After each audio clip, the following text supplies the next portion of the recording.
broadcast is now starting. All attendees are in listen-only mode. Very good. Good morning. Good morning, everyone, members of the Citizens Advisory Committee.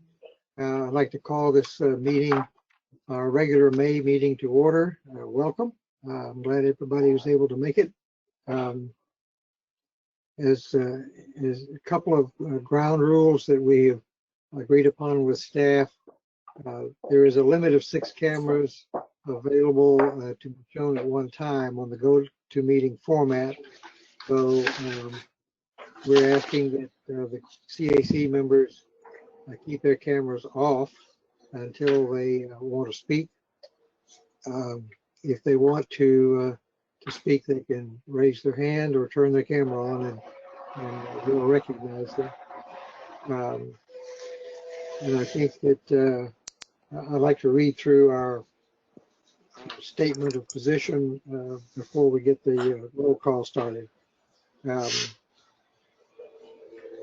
Actually, I could do that after we do the roll call. So in order to establish who's here, Rich, if you would do a roll call, and if each member would do their self-introduction as their name is called, that'll get us started. Okay, great. Everybody can hear me, I hope. Yes. This is Rich Clarendon, MPO staff and staff to the CAC. So I'll just go down the list of the people that I see that have signed in. And you can unmute yourself and say here, just acknowledge that you're here. And also who appointed you or who you represent. So I'll start with Camilo. Present, and I am the Hispanic Latino at large CAC representative. Good morning, everybody. Good morning.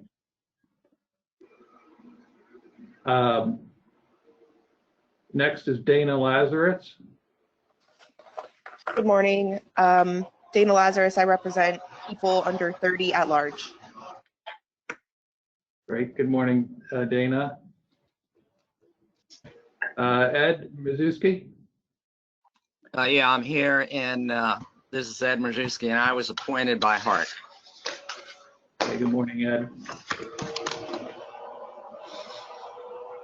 Hang on just a sec. Van Linkus. Hi, Van Linkus, representing Temple Terrace. Morning, Van. Good morning. Next, I see Rick Richmond. Good morning, everybody. Rick Richmond, appointed by the Planning Commission. Hey, Rick. Good morning. Okay. Next is Stephen Hollenkamp, please. Morning, everyone. This is Stephen Hollenkamp from Plant City. Great. Good morning. Next, I have Lou Prida. Here, representing business at large. Great. Hi, Lou. Next is Christina Costa.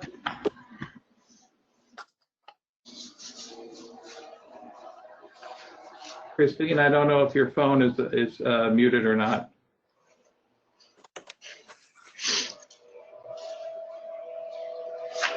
Christine, are you there still? Well, okay. I don't hear her, but let the record show that Christina Costa is signed on. Okay.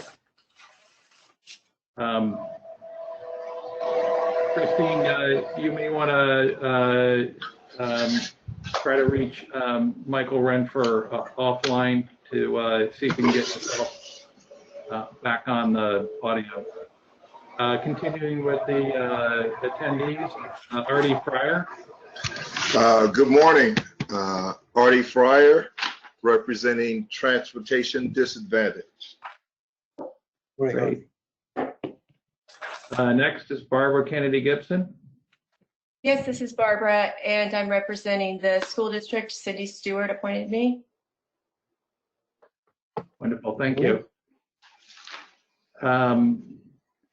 Next I have Cliff Rice. Yeah, good morning. It's Reese and representing neighborhoods. All right, Cliff. Yeah, good morning. Morning, Cliff. I have Jeff Lucas. Good morning, Jeff Lucas, appointed by the Tampa Hillsborough Expressway Authority. Morning, Jeff. Good morning, Rick Fernandez. Good morning, everyone. Rick Fernandez, appointed by Commissioner Les Miller. Good morning. I think I got everybody, but if I miss somebody, please unmute yourself and speak up. Hello, can you hear me? This is Vivian Handy. Oh, good morning, Vivian. I'm sorry. No problem. Morning, Vivian. And Vivian, just for the record, who appointed you, or who do you represent? Appointed by Commissioner Smith. Okay, great. Thank you. Hello, Rich. This is Christine. Can you hear me? I can hear you now, Christine. Thank you. I was on my phone and I think I have the wrong call-in number, so I was kind of muted. Anyway, this is Christina Costa, and I am representing or appointed by Tampa City Councilman Joseph Citro. Thanks. I'm going to dial in on the correct number now.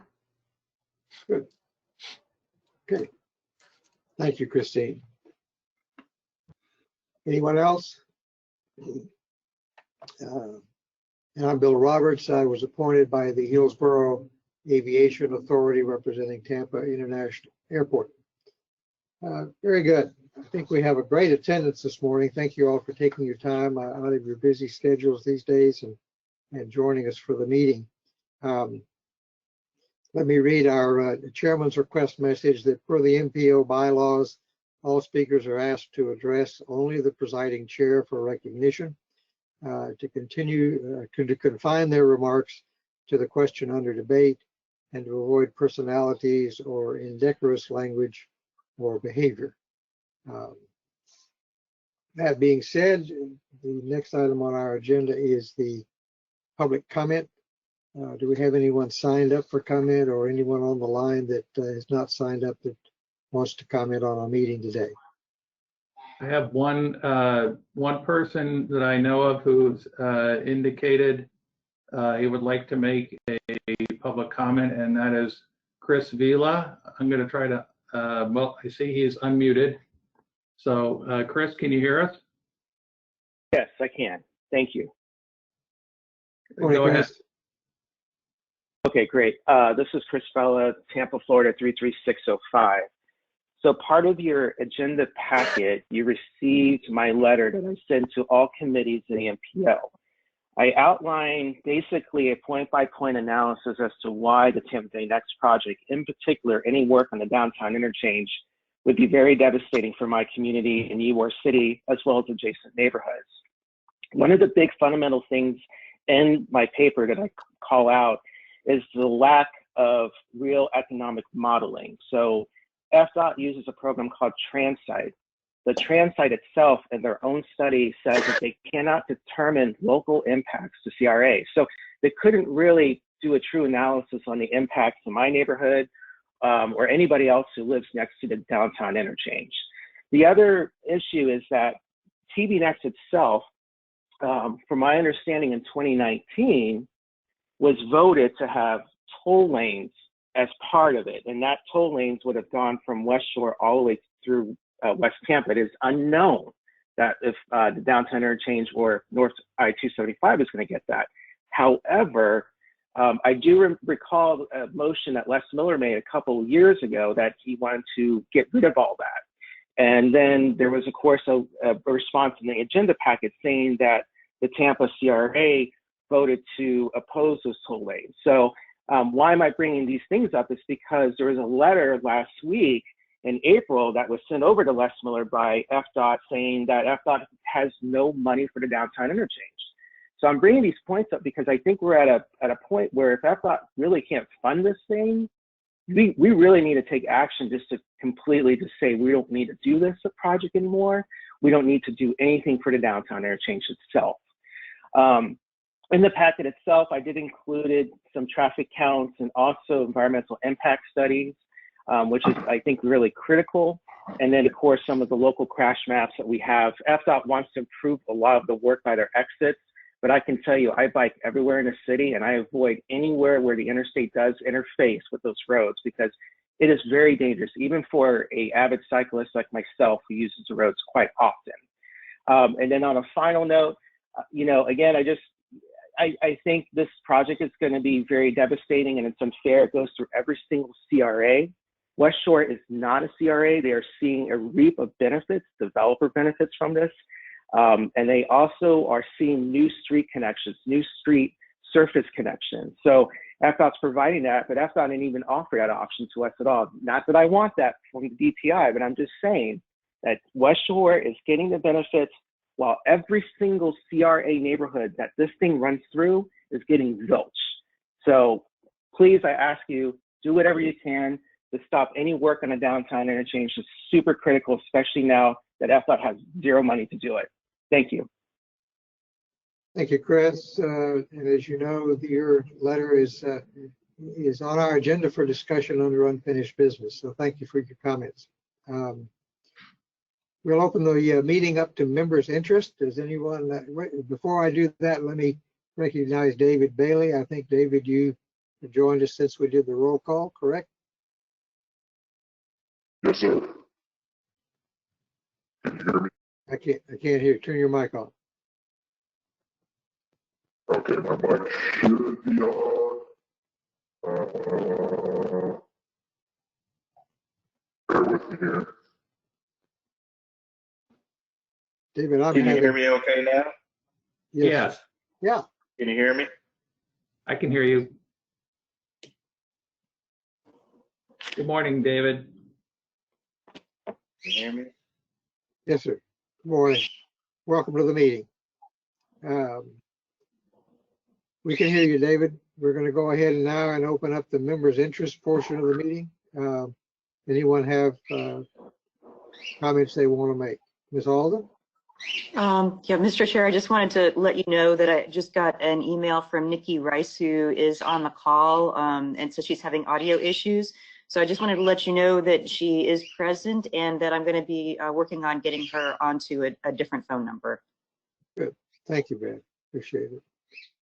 Anything under members' interest that someone wants to bring up? Mr. Fernandez?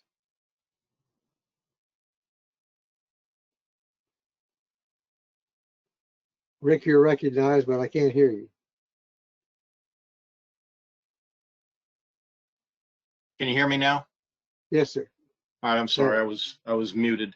Again, good morning. I had a question for staff regarding the status of the Boulevard study, which I believe was to be part of the discussion at the last MPO meeting.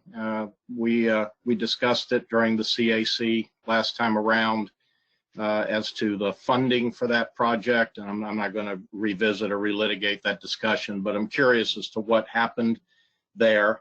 And the other thing, I just wanted to add a footnote to Chris Vella's comments. The motion that I will be making later today regarding unfinished business on the CRA action that Chris mentioned is something that we've discussed at a couple of previous meetings. And it does include, among other things, the recognition and affirmation of the CRA action to not endorse or to disapprove express toll lanes coming through the urban core, in particular during through that section from West Shore downtown. So I just wanted to remind everybody that that's coming and that Chris's comments are a great prelude to it. I don't know if he'll stay on the call or not that long, but Chris, thank you for showing up for public comment, and I appreciate your thoughts on that. That's it. I'll cede. Thank you. Thank you, Rick. Let me remind the committee members that the process we're using on the go-to-meeting format is that if you wish to speak, turn your camera on. If you're not speaking because of the limited number, please turn your cameras off. Mr. Bailey, I'd respectfully ask if you'd turn yours off unless you're ready to speak. The chair recognizes Christina Costa. Yes. Thank you, Mr. Chairman. I wanted to share with the group that I provided an article to Mr. Clarendon that he will share with you. It pertains to something called COVID streets or slow streets. For the last several months, we've watched as the world changed due to the coronavirus pandemic. And through our lens of being walking and biking and transport advocates, we've observed that bike shops have been in very high demand and have been even selling out of inventory in some cases. Our bike shops have served our community with courage and stamina, not unlike our healthcare heroes. We've also observed the silver lining of more walking and biking throughout our neighborhoods, cleaner air, and less traffic. Unfortunately, we've also observed insufficient space for people to walk and bike while maintaining social distance and an increase of speeding due to less traffic. Over 150 cities have been rebalancing their streets and adding more space for walking and biking. Before COVID-19, we would have referred to these types of modifications as slow streets, neighborhood greenways, or bike boulevards. They're not full street closures, but they are streets that prioritize pedestrians and cyclists with signage and reduced speeds. They are being deployed all over the nation and the world to the tune of hundreds of miles every day. And according to a recent ITE webinar, cities that have incorporated their plans into emergency teams will submit for FEMA reimbursement on these expenses. So I wanted you to be alert for that article that Rich will be sending, and please review that and hopefully chime in your voices for reduced speed and more space being allocated for our citizens to safely walk and bike. Thank you. Thank you, Christine. Any other items, Mr. Bajerski? Ed, go ahead. Okay, yeah, I would just like to express a concern as we're all reading about the loss of revenues to local, state, and certainly the federal government as well. I'm concerned about what the implications of all these reduced tax revenues are going to have. And you know, with respect to this committee, specifically as it may affect, you know, money coming to the MPO, both for their staff activities and then to FDOT and other agencies just to carry out programs. Good. Thank you. Any other comments under members' interest?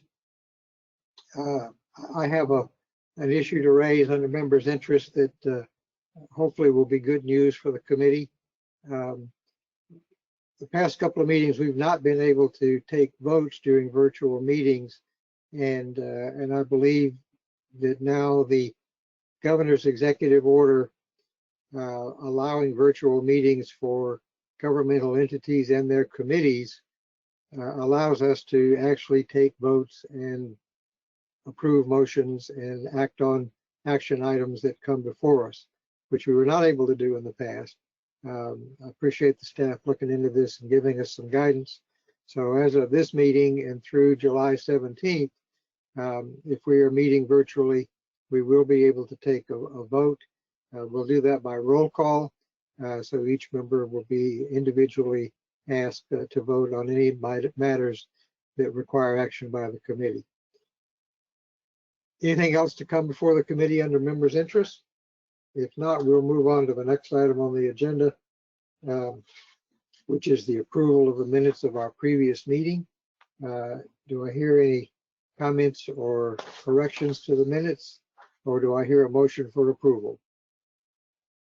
Cliff makes a motion to approve. Do I hear a second? No, Bill. Oh, I'm correct. sorry. I was raising my hand, but two corrections. First, on members present, I was present at the last meeting virtually, but I'm not listed there. Okay, good point. And then secondly, way back, section 7, status reports, Plant City fiscal analysis. The last paragraph on the page next to last line has the word recourse, and I believe it should be resource. They have an annual 40% resource gap. Okay, good point. Those are my two. Thanks. Thank you. Ed, did you have a comment on the minutes?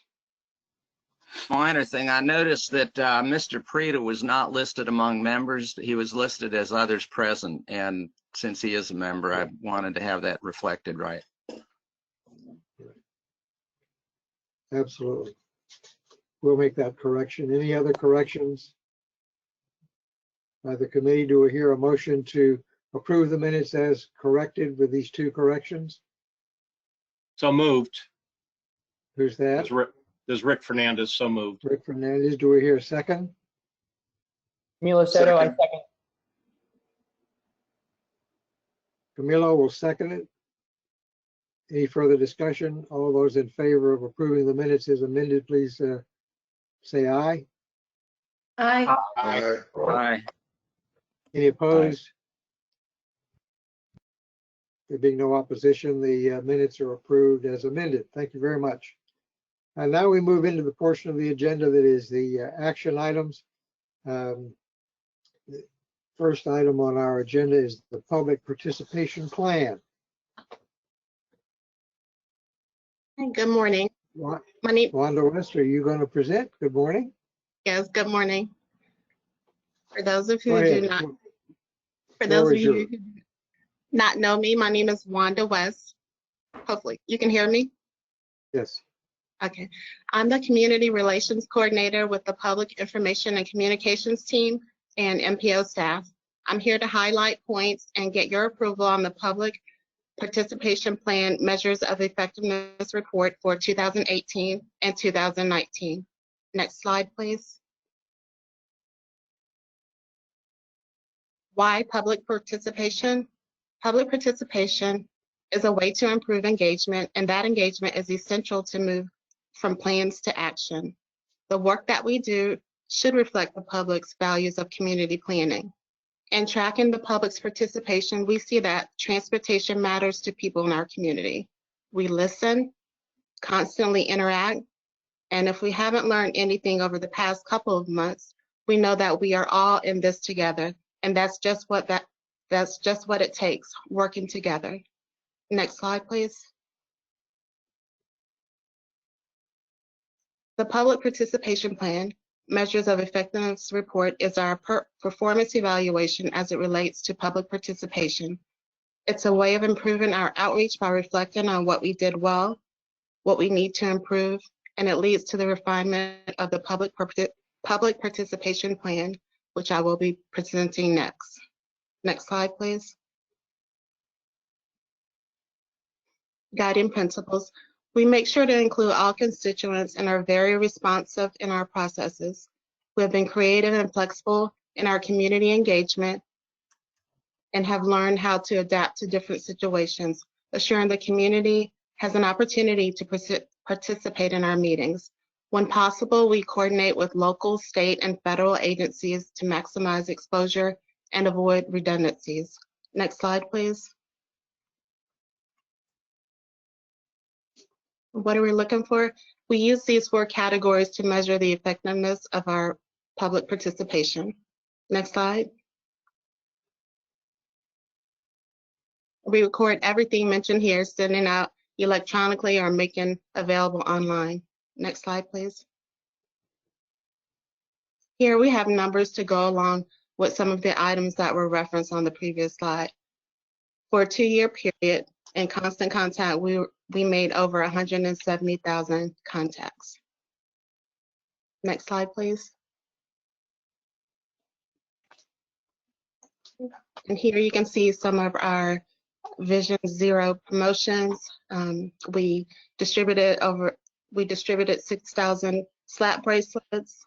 Our most recent Vision Zero story, television story, was covered by Chuck Henson with Bay News 9 and getting an update on our Vision Zero initiatives.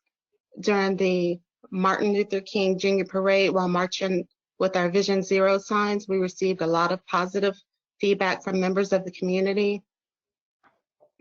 Also, during this period, we have had several walks of silence throughout the community.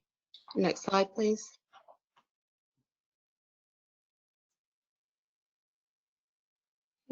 Several meetings were held with school administration, parents, and PSTA safety chairs, focusing on education and encouraging the right behaviors for traffic patterns near schools. Engagement opportunities were made available to residents to seek input on the South Coast Greenway Connector Study. Staff worked with the community members of the Palm River, Claremelle, Progress Village, and the Gibsonton area. Garden Steps had the opportunity to have informational gatherings in the community.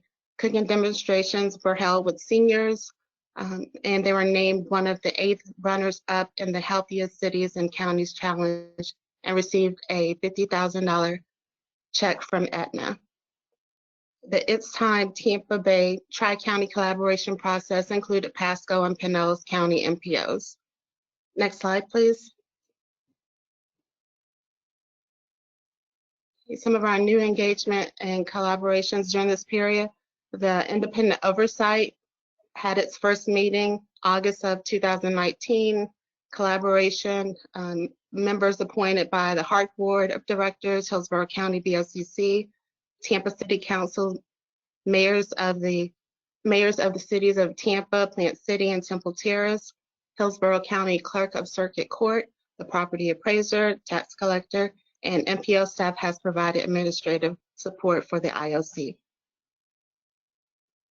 The Vision Zero Coalition, along with the BPAT, Bicycle Pedestrian Advisory Committee, and the Tampa Police Department, assisted in handing out helmets to kids at the Gasparilla Children's Parade. The regional coordination of the Gulf Coast Safe Street Summit brought in national experts and local officials working together on serious injury and fatal traffic crashes. Next slide, please.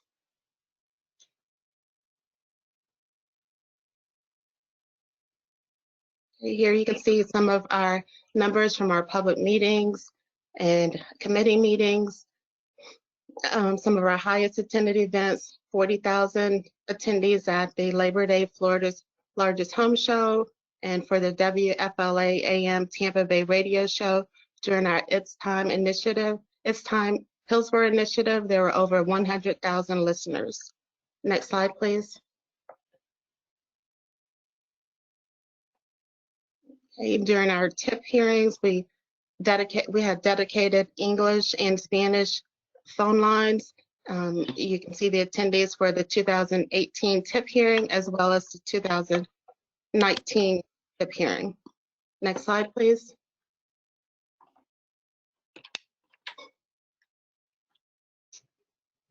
Here are some of our notable events with high attendance, with over 1,000 people attending. You can see the items listed here. The largest one was a Kids Day event that was held at Raymond James Stadium. There were over 50,000 attendees there. Next slide, please. And this is just showing some of the surveys and some of the input that we received during this period. The survey from the members from this committee resulted in having monthly CAC reports presented in person at the MPO board meetings by the CAC chair or designated member. The annual evaluation of the Hillsborough County's Community Transportation Coordinator assessed reliability, service effectiveness, and safety. The input was provided by users of the Sunshine Line van. Next slide, please.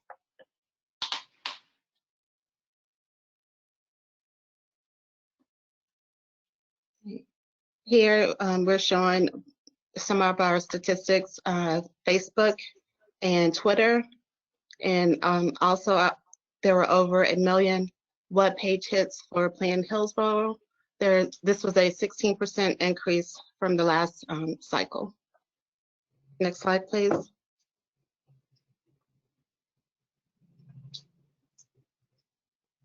Here are examples of plans and projects that were affected by public input. Vision Zero continues to build on and support existing collaborations and citizen-led initiatives. The community continues to show their support by wanting to be involved in the Vision Zero events. And the South Coast Greenway Trail Alignment Study, 58 members of the public attended the meetings for the South Coast Greenway Trails Alignment Study. The community brought ideas for community discussion. The study connected neighborhoods, parks, schools, and other amenities in that area. Excuse me. With the Tampa Bay Express and Tampa Bay Next projects, more collaborative and transparent conversation is taking place with the Tampa Bay Next project in comparison when the project started. Over a 2-year time frame, over 5,000 people answered the It's Time Hillsborough survey. The results helped the MPO establish priorities for the 2045 LRTP. Next slide, please.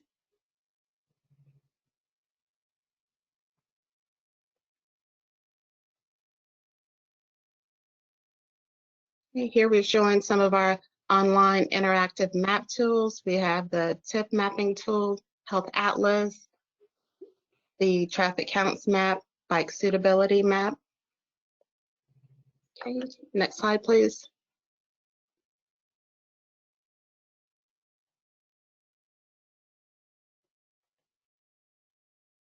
These are just some of our notable successes during this period. There was the 2018 Gulf Coast Safe Street Summit. Then in 2019, we held the second annual summit and hosted and partnered with the Safe Routes to School National Conference. And of course, everyone's familiar with the It's Time Tampa Bay Metro Quest that we use for the that period, and the responses for those surveys was very notable. We've received some national recognition on our numbers. Next slide. Well, wanted to point out here that we continue to be the All-Star Award for Constant Contact. Next slide, please.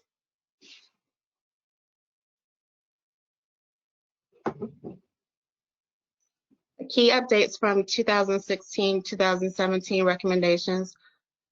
Use new technology to inform. That's ongoing. We're assuring that people with disabilities can access our website information.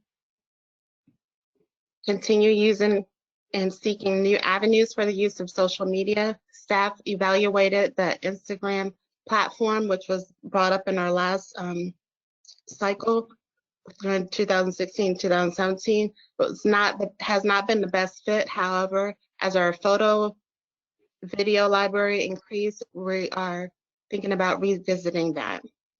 Update and expand accessibility to real-time engagement through video streaming. With the impact of COVID-19, GoToWebinars being held for committees and board meetings.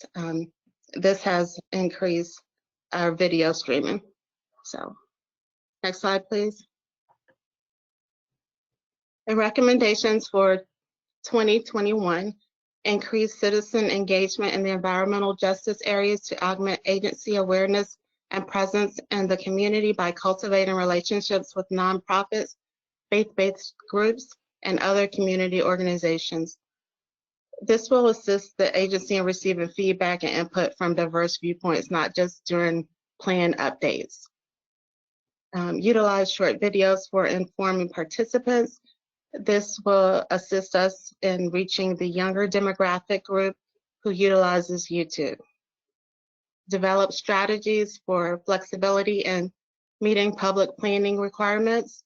With the impact of COVID-19 pandemic of 2020 impacting how MPOs can conduct required outreach.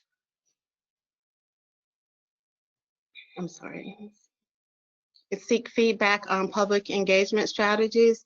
In the past, the MPO has conducted periodic involvement process surveys. We will review the comments and see if there are public engagement processes that should be improved. Next slide, please.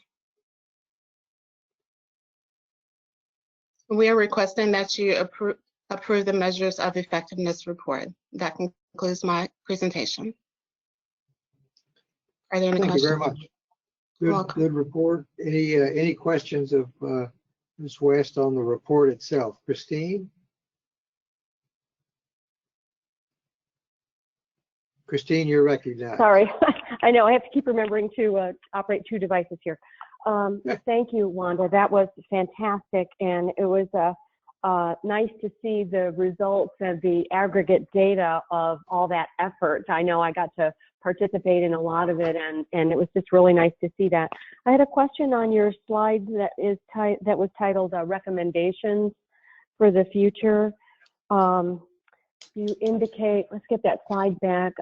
You indicate a goal of cultivating relationships with nonprofits, and I wonder if you could elaborate on that. There are some best practices emerging from other communities where nonprofits are asked to be at the table, but since they are often struggling for their own balance sheet, you know, to stay current, there's been compensation for some of the nonprofits just to be at the table to contribute their voices, their insights, their recommendations are so valuable. And there's also one good example is in St. Petersburg, they've established a Center for Health Equity, and so they're using that model. And so I just wondered what you know, if you could tell us more about cultivating. Okay. My ideas in reference to cultivating relationships with nonprofits. One thing is with the community gardens. We've been out into the community, just building the relationships. And I feel like with that presence, the more we're out there, the more people that see us, they'll want to invite us to more events, and the community can get more familiar with us. And I just want to make a change with that we're out there communicating with the community during all time and not just during plan updates. So I just think it's important for us to just have a bigger presence in the community. And that's the only way we're going to do it, is working with others out in the community. Hopefully that answered your question. Okay, Rick Fernandez, you're recognized. Thank you, Chair. Good morning, Wanda. Good Rick morning. Fernandez here, as you can see me. My question, I have a couple of things, but my first relates to the in-time Tampa Bay surveys. And in particular, that portion of the surveys that address the various transportation scenarios that were to be considered by the public. And the one I'm particularly concerned about is the one that was defined as the Beltway and Boulevard concept. There won't be any surprise to anyone on this call that I am very much a proponent of the Boulevard. And when that survey was done, it was my sense, and not just mine, but certainly of my neighborhood in Tampa Heights, that the survey as it was being presented and that particular concept as it was being presented was not being presented fairly. And by that I mean most people that took that survey, I would suspect, had absolutely no idea what Beltway and Boulevard even meant, number one. Number two, the survey itself, as I understand it, was not professionally constituted. It was not statistically valid in terms of the number of participants. It did, however, render a result. And that result was very negative to the Beltway and Boulevard idea. And it wound up being used as a weapon against the neighborhood in future public meetings.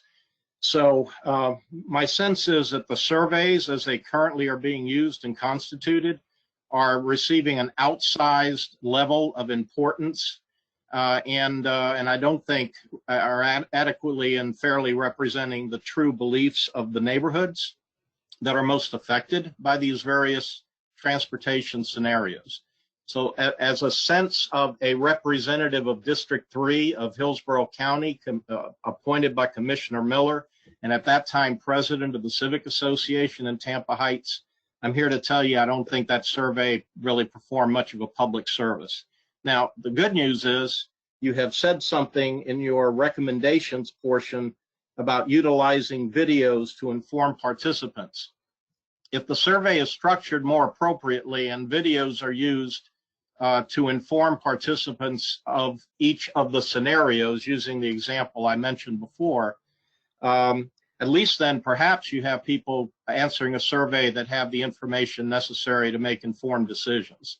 But the experience I had was that that information was absolutely lacking. So if we can do something to make the surveys more scientifically appropriate, number one, and number two, take more steps to actually inform the participants before they answer that survey, that would be very helpful. And I would appreciate that. If there's some way to communicate that sense to the MPO board, I would appreciate it, short of making a motion here that we not use surveys ever again, which I wouldn't mind having that happen, frankly. I'll cede. I may have another comment, but I'll cede. If you have any response to any of that, I certainly would be happy to hear it. Okay. I would like to say we are going to use those short videos to educate the community more on what we're doing and our projects and our plans, so they can have a better understanding, and we can just have a better communication. And our office is, open, and staff is always available for questions. So Rich or Beth, would you like to chime in and say anything else in response to Mr. Fernandez's question?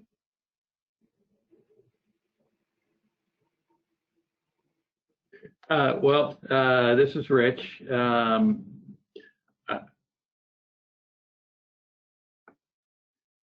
I guess the first thing I would say is that,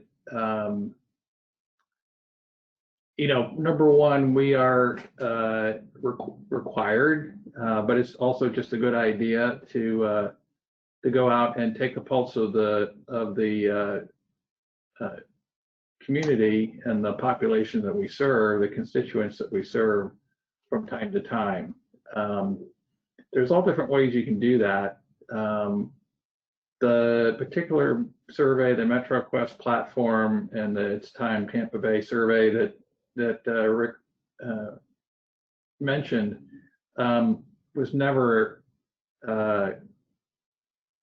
we knew going in, and I think we said this from the get-go, that it was not a statistically a necessarily representative survey.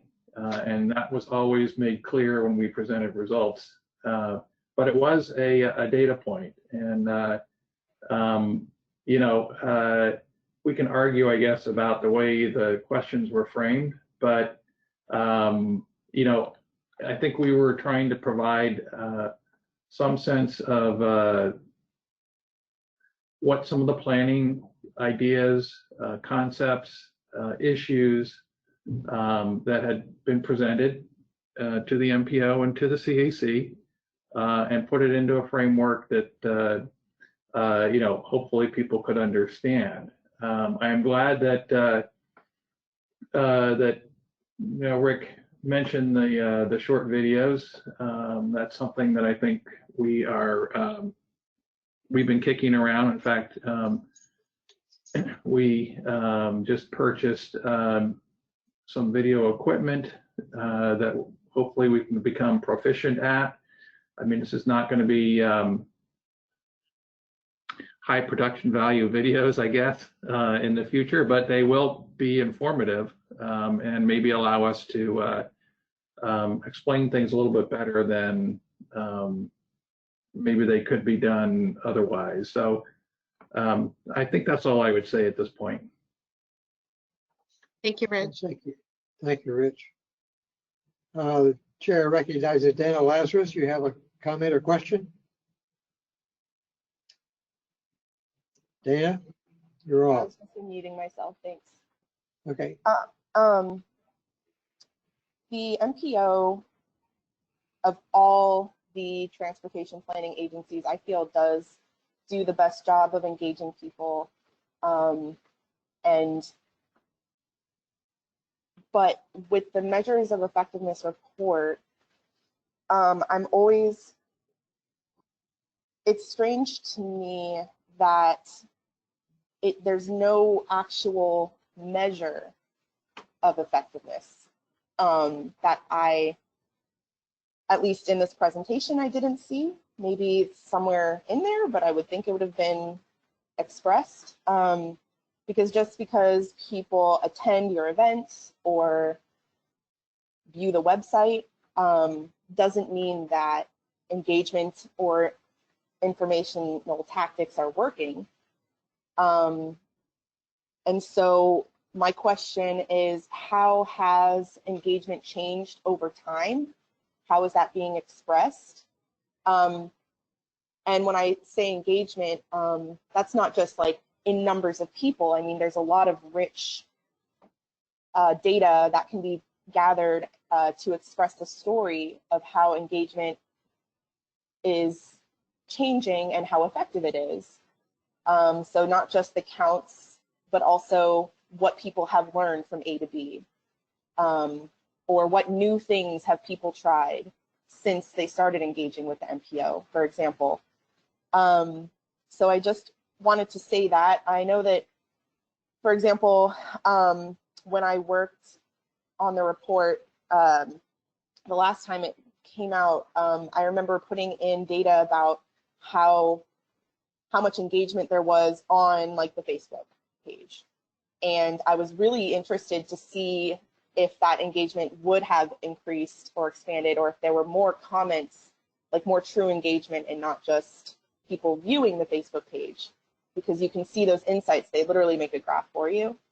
And so, which is also one reason that I personally am a big fan of social media as an informational and engagement tool, because they take all your insight data, they take all your statistics for you. And so it's like right there. So another thing is I want to see it split out. When it comes to public involvement, you have your engagement where you're actually trying to get the public's opinion on something, you're trying to get the public to lead on something, versus there's a whole nother activity, which is to inform, which usually would come before the engagement or after the engagement. Like, oh, we need to inform you, now we need your opinion, and then informing the public that something has changed, or informing the public what is happening, what are the new things that are happening. So anyways, I think that's kind of important too, because when we lump it all together, I think it's just natural for people to be like, well, what do you mean by public engagement? Do you mean like just coming out and telling us stuff? And then finally, I think one of the most important things is really understanding those communities and measuring the effectiveness of engagement within different communities in Tampa or in Hillsborough County, sorry. So, you know, one thing I would recommend is doing like equity workshops and just like really getting down to understanding what equity means and how we can measure engagement with different communities. And then also trying to improve engagement in communities that are more historically left out. So those are my, oh, one more, sorry. When it comes to, it's really good to get feedback on how are we doing on an ongoing basis. So I don't know, I feel like having a survey or some type of poll or some type of like, yes, even just like a, how did we do, like yes or no kind of thing after every single engagement, whether it's like a paper sheet at the CAC meeting that people can fill out and leave, or, you know, if after the MetroQuest survey, you know, there's like another little survey that's like, did you like this survey? Kind of like the way that private companies do. I don't know how expensive that would be, but I just think it's just so important, again, to kind of actually show the effectiveness, to do A/B testing kind of thing, see what works better, what doesn't, and then like be able to utilize your resources more effectively. Thank you. Sorry for my long comment. Thank you for those great suggestions, Dana. You mentioned the actual survey that's actually going to be in the PPP discussion. I included in the exhibit like a sample survey that we can hand out after public meetings are. So that is an addition that has been added to the PPP. Right. Okay. We'll try to do a better job of splitting out the public involvement so you can actually see how it's measured. So, great. Thanks, Dana. Thank you, David. Cliff, did you have a comment or question? A couple of comments and my perspective. First, I think, the group has done an excellent job with these surveys. And yes, to Dana's point, there's always room for improvement. My perspective is stepping back. It's very difficult to ensure that all of the stakeholders in the future of transportation, are really represented. The surveys are, the public engagement and the surveys are a means to get input, understand what people's concerns are. I believe, though, that most of the stakeholders who do answer these surveys are more concerned with current than the big picture of what the future needs to look like. And ultimately, it's up to the boards to make decisions taking into account everything that comes in from the public engagement strategies, but also the perspective of you can't meet everybody's requirements, you can't solve everyone's issues. The ultimate decisions need to take into account not just what people want today, but what the vision is of what Tampa needs to look like in the next 20 years. And those decisions may not always be popular, but it's part of the job of having to ultimately distill everything that comes in from the public, the government, the stakeholders, and turn it into an action plan that it's a compromise that everybody can at least live with. That's it. Yeah. Thanks, Cliff. I think that's a good point that Cliff raises, is the need to engage the public in both phases, both the long-term view, which we need to take as a committee, and the how do we get to the long term, which is the short-term view. What are the steps in the next 1 to 3 to 5 years to achieve those goals? So thank you, Cliff. I appreciate it. Camila Soto, you're recognized. Thanks, Chairman. Wanda, I still think there's a bit of a disconnect between, I guess, the citizens' general ability to participate in, I guess, MPO decision making, or how they can participate. What steps are being proposed, or what strategies? I know you mentioned it for the next period. I think it was like a bullet point that said strategies for planning decision making, something along those lines. Develop strategies for flexibility in meeting public planning requirements. What strategies are being developed or proposed, I think preliminarily, to kind of bridge that gap in terms of how citizens view their role in the MPO decision-making process? With that increased presence in the community, I feel that we can do that. So during this period, we are going to, my plan is to work with some of these social services agencies, see if we can just get out there to those offices and maybe even have a table, just information, and people have the opportunity to ask questions and find out more about our agency, what we do. That's why we mentioned the short videos, just to educate the public on what it is that the MPO does. And if they have any questions, they'll have more opportunities to find out what it is that we do. So just a more a bigger presence in the community. Will there be maybe a possibility for citizen participation virtually in the future? I mean, is that something that's maybe being contemplated as an avenue for folks that can't actually physically make the meetings but would like to maybe virtually participate? Is that something that's being contemplated, or? It's been discussed that even once it is safe to attend the meetings, that we have the meetings run virtually as well as the face-to-face meetings. So people who have problems with childcare or can't actually physically make it to the meeting will have an opportunity to chime in for the meetings and provide public comment as well. Thank you. I have nothing else, Chairman. Thank you, Wanda. I think that one thing alone, that one step of holding both virtual and in-person meetings would go a long way towards allowing citizens, whatever their level of interest, to not only view the proceedings, but to figure out how they could have some input to them. So I think I can speak for the committee in saying we strongly encourage that type of engagement if it can be developed. Stephen, you're recognized.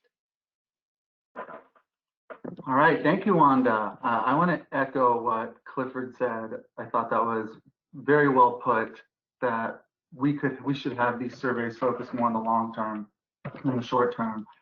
The best way to understand what the most value the public provides in input is telling us, and this is my proposal on we should just have a short-term section of these surveys and a long-term section. The short-term section, we know what the residents are going to say. Let's cut taxes. Let's widen all the roads to reduce congestion. We want more services.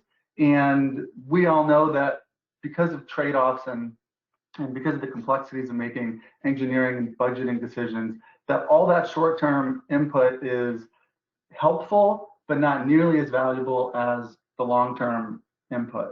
And the best long-term input that I've seen these surveys ever do, from surveys like this that I've seen across the country, are where do residents live, where do they work, where do they play, and what kind of city do they want, do they wish their city was more like? Do we want Ybor to be more like St. Pete? Do we want Plant City to be more like Lakeland? What do people envision for their city and envision for their children? And using the end goal, the end vision and dreams of citizens, then we can have the experts come in and say, okay, well, if we want to get there, widening all the roads isn't going to get there. So yeah, that's my thoughts. Thank you. Thank you. Thank you, Stephen. Rick Fernandez, you're recognized. Thank you, Chair. I know you thought you were rid of me, but I'm back. Wanda, a couple of quicker questions, I think. In light of the fact that we have a tip review MPO public hearing coming up next month, I believe it's been shifted back a bit to June 30. I don't know if there's some sense yet as to whether that'll be done virtually or not, but since that tends to be a rather well-attended event, sometimes bringing in hundreds of people for public comment, I'm curious if there's anything going on strategically currently in planning as to how that session will be held, if virtually, how that will be handled. Right now, since we really don't know for sure if we're going to be back in the building, but the plan is that we are going to have the meeting held on the 26th floor of County Center.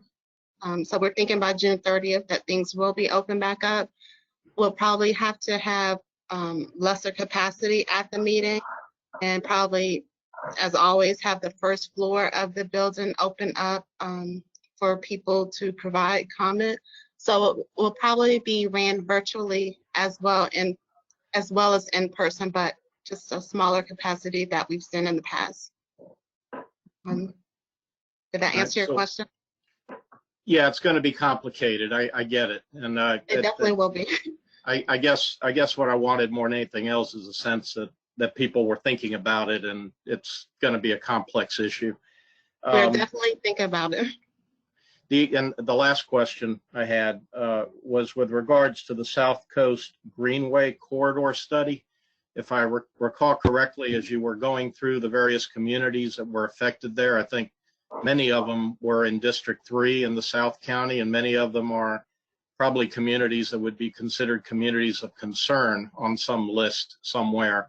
Could you go back through those again? So I just want to understand exactly what's going on there and who the communities are that are actually involved in the discussion. Hold on one second, please. I think you mentioned Progress Village, Right. Palm River. That's correct. One second.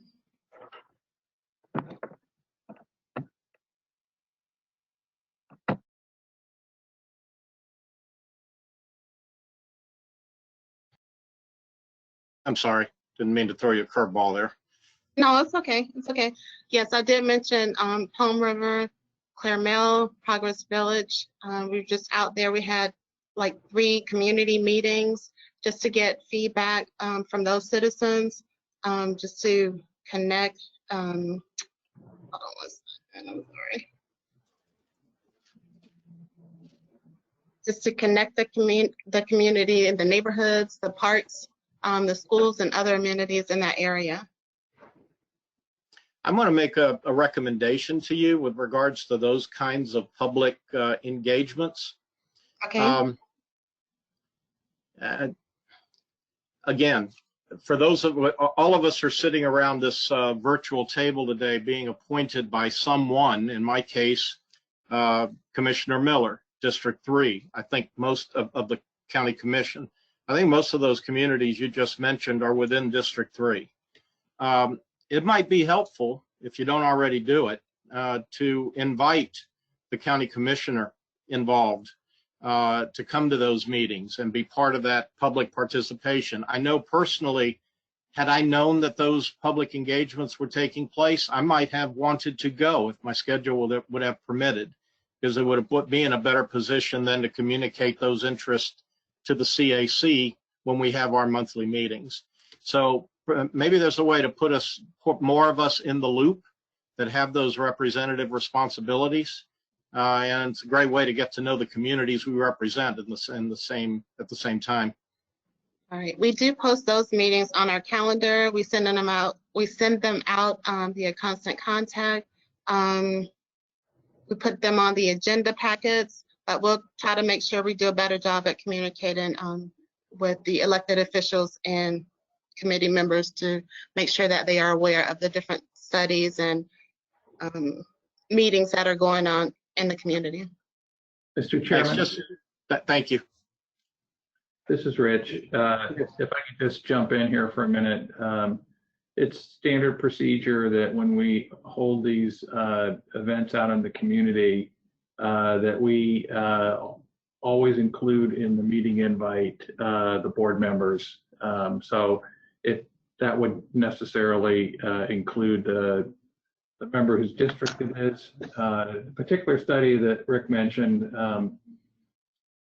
actually, I think the reason we went out again a second time to meet individually with those communities was at the behest of county staff, who felt like we needed to get input from folks who might be living adjacent to a potential multi-use trail. So that's just kind of a background on that. And I think they were fairly successful for what they are. The one thing I would say, and not to prolong the discussion, because I know we've got another action item after this, but I think virtual meetings are a real plus and something we are going to have to continue with in some form. However, they're not the perfect solution either, just because many people, especially folks who have limited incomes, don't always have the capacity to tune in like we are sitting in front of a computer, or they may not have the data plan on their phone. They might not even have a smartphone. So I don't think that the virtual meetings, while they're a definite enhancement, they're certainly not the be all and end all. So that's just, my kind of take on it. That's all. Thanks, Rich. Thanks, Rich. David Bailey, you're recognized.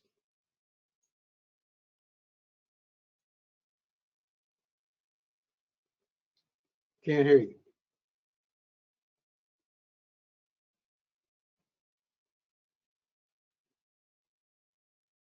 David, you need to unmute yourself or.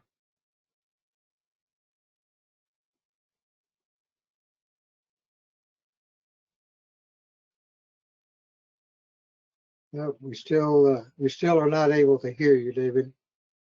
If you're using your headset, be sure it's turned on. How's that? Okay, let me, can you hear me now? Yes, sir. Okay. Thank you, Ms. West, for the presentation. One suggestion or one thing I would like to ask, if you have considered this, have you considered geofencing when you're trying to get surveys, or you want to promote a seminar or anything like that? Are you guys currently utilizing geofencing to target an area? Yes, they are. And I cannot answer the specifics of that since I am really new to this position. However, I'm going to ask Rich to please chime in if he can.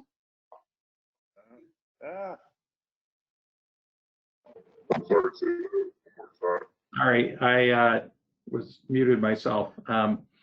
Yeah, I'm not the expert on this either. I do know we considered it as a way of promoting the two different surveys we did, the MetroQuest surveys. The first, It's Time Tampa Bay, and then we the following year, last summer, It's Time Hillsborough surveys. I don't remember exactly what the limitations were. And maybe if Johnny's on the line, he can chime in on this, because I think he actually has more information on this than I did. But I think there was issues with both the reach as well as the expense. So that's about as much as I can tell you at this point. And if you'd like, we can get more information to the committee on that. I just, if you think it's helpful, I just put that out there because I've seen it work, and it seems to be the wave of the future. So I just wanted to suggest that. So yeah, I could suggest. Thank you, David.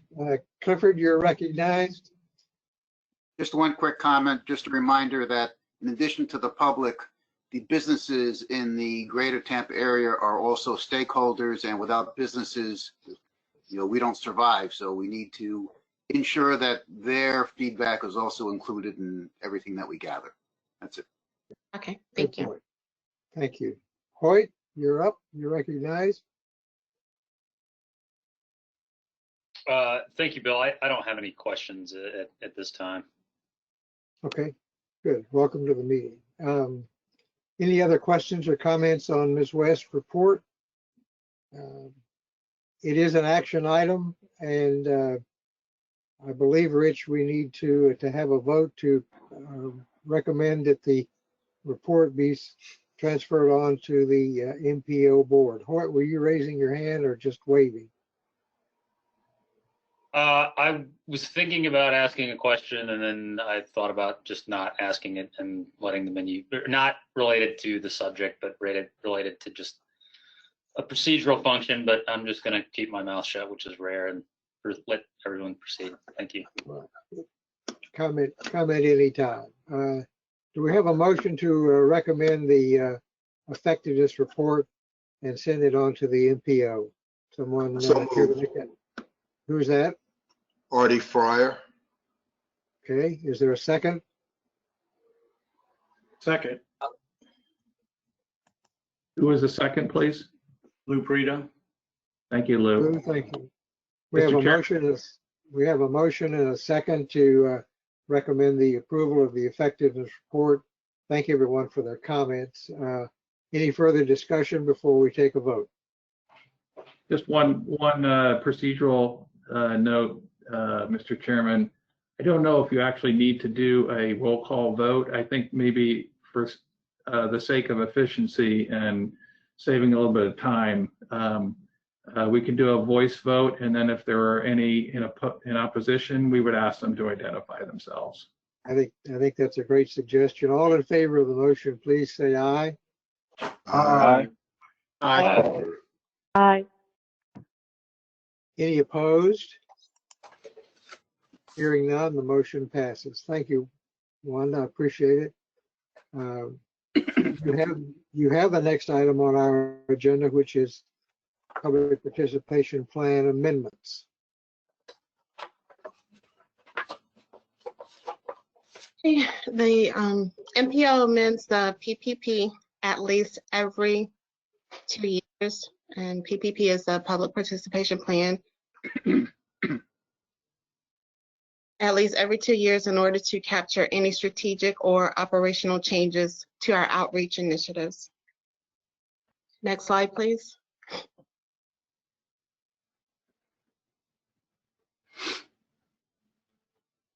What is the public participation plan? The public participation plan contains the guidelines and expectations for public participation during the transportation planning activities and processes conducted by the Hillsborough County MPO, including the procedures, tools, and strategies for outreach and education on transportation issues. Next slide, please.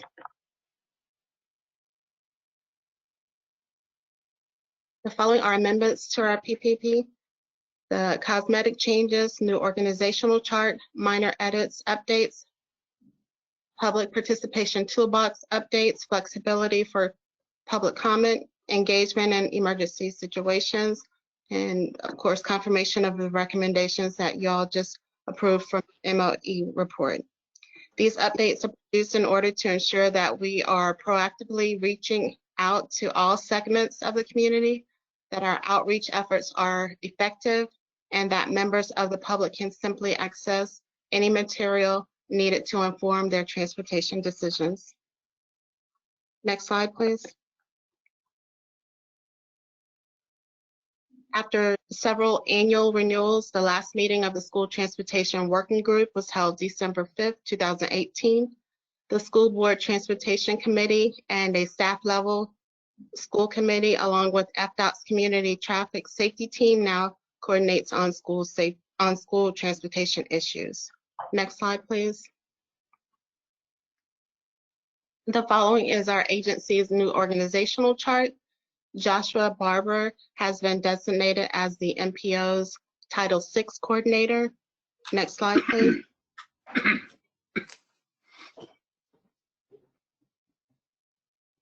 Okay, this translating tool on our website offers options for translation of over 100 languages. Next slide, please. The italicized text on this slide was added to several sections of the PPP for the purpose of adding flexibility in our public comment processes for board meetings, committee meetings, and public hearings that are conducted entirely virtually. During the pandemic, citizens have had several options to provide public input by leaving voicemail messages, emailing, posting on the MPO's Facebook event page, and calling in during the meeting.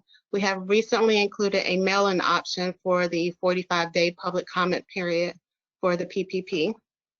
Next slide, please.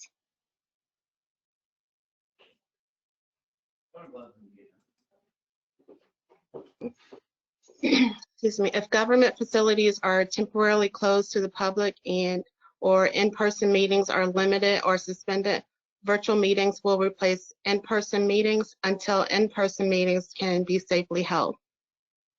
MPO staff will continue to provide equal access to all constituents and will continue to be available via phone and email. Public participation in disaster recovery in the event of a weather-related or other disaster, power or internet outages, which may prevent the MPO from posting meetings, notices online or holding public meetings in its usual locations. Alternate meeting locations may be announced. To maintain continuity of operations during such emergency conditions, meetings of the MPO board may be scheduled less than our regular 5-day meeting notice. Next slide, please.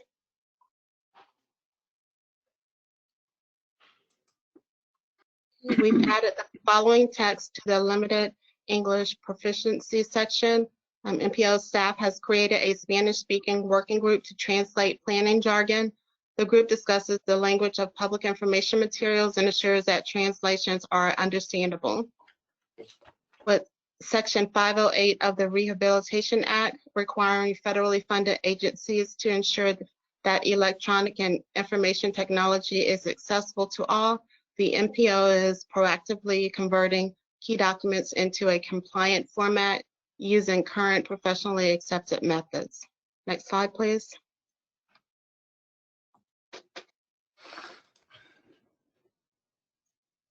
The following are additions to our public participation toolbox.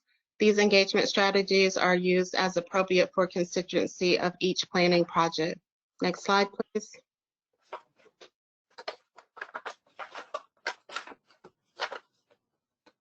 The recommendations for the 2020 MOE report recommendations are the ones that you just approved, and this is just here just serving that purpose because we have to show that those recommendations were approved, and thank you all for approving. The recommended action is approval of the 2020 amendments to the public participation plan. I wanted to point out, Dina mentioned the survey that we can hand out when we have our public meetings. That's been added to, I want to look right quick, appendix, sorry, just a second, please.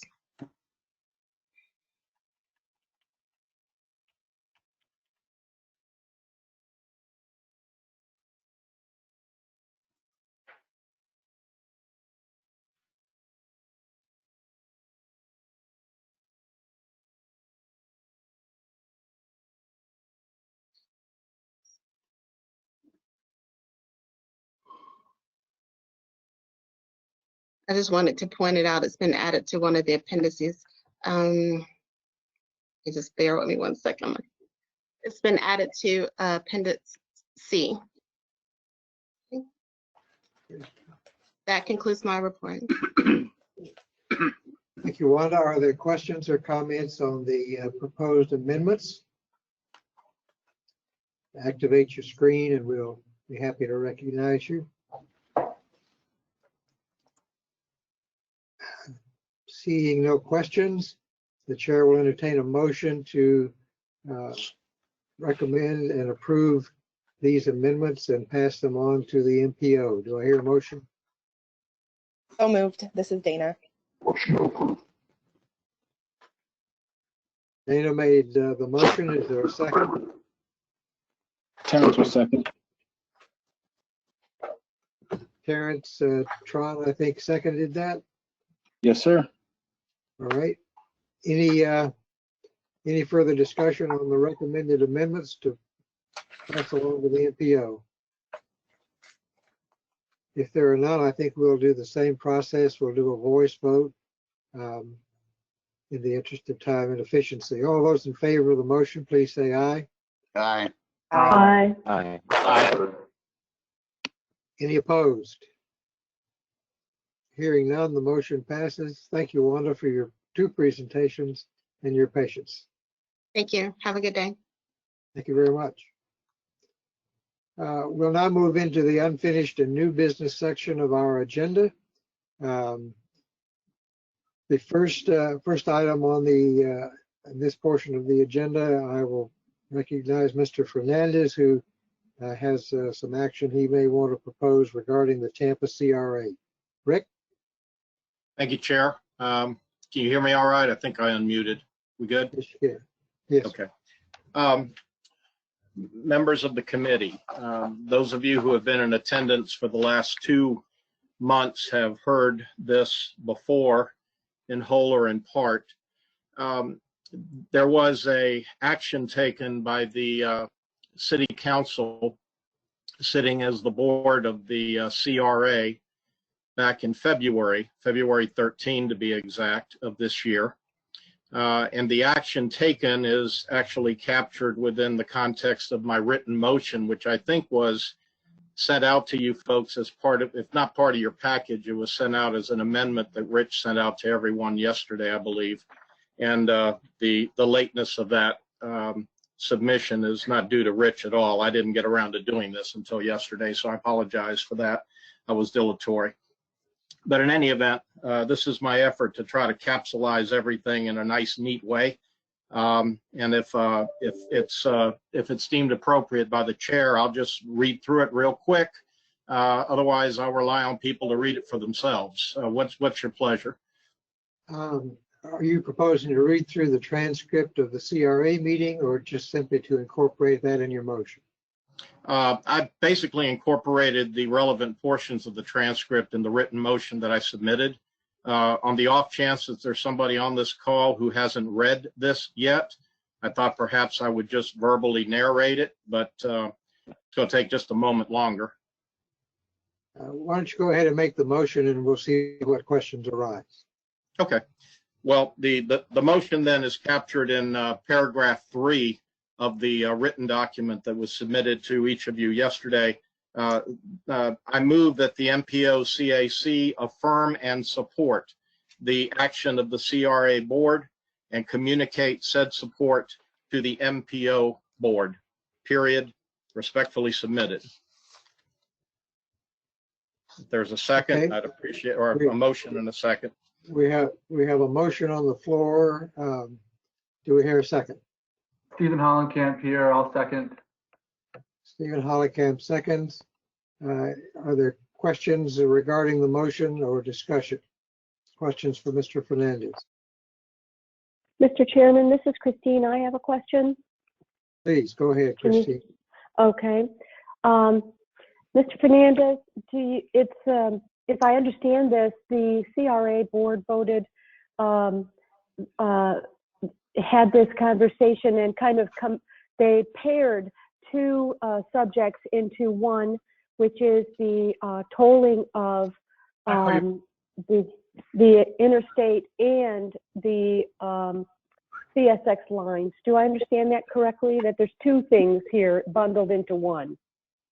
That's correct. Councilman Vieira made the initial motion, which deals with CSX and just generally the FDOT folks being more or prioritizing issues having to do with transportation and transit. That's Vieira's motion. And then Dingfelder came along with a friendly amendment that had to do with opposing tolling on the interstate system within the city limits. That then moved forward to a vote, and that passed unanimously. Well, my question, thank you for clarifying. That is how I've interpreted it, but I wanted to kind of hear you talk me through that. How would we respond? I'm very supportive of the CSX echoing, and they're saying us too, kind of on the CSX portion, but I'm not. I don't agree with the banning or requesting banning of the tolling within the city. So how can we advance the dialogue? Can we uncouple these two? Well, in this motion, no, because what I'm asking the committee to do is to affirm and support the action of the CRA, and that's what they did. I would think procedurally, if anybody would like to make a motion along these lines separate and apart from what the CRA did, that's fine. But my motion is about embracing what the CRA did, and this is what they did. Okay. Thank you, Christine. And I think to summarize, I'm sure the committee gets it. There was two parts to the motion passed by the CRA. One supporting the CSX plan, and the second voting to recommend no tolls within the city limits on express lane. Hello? Yes, someone wanting to make a comment? Hello? Bill, Nope. this is Rick. Yeah, Rick, go ahead. Hi, yes, this is Rick, and I have the same concern that this motion has two different, basically just issues at play, and I can't support the motion as it is worded because of the two different issues. I do support the CSX, but I do not support opposing tolling within the city limits at this time. I still think it could be used or viewed as a tool in the planning development stages for moving transportation, and also in other areas it's incentivizing ride sharing, EV vehicles, stuff like that, and those lanes are prioritized for those users. So that's, unless something else develops, that's my stance. Thank you. Thank you, Rick. Hoyt Pringle, you have a comment?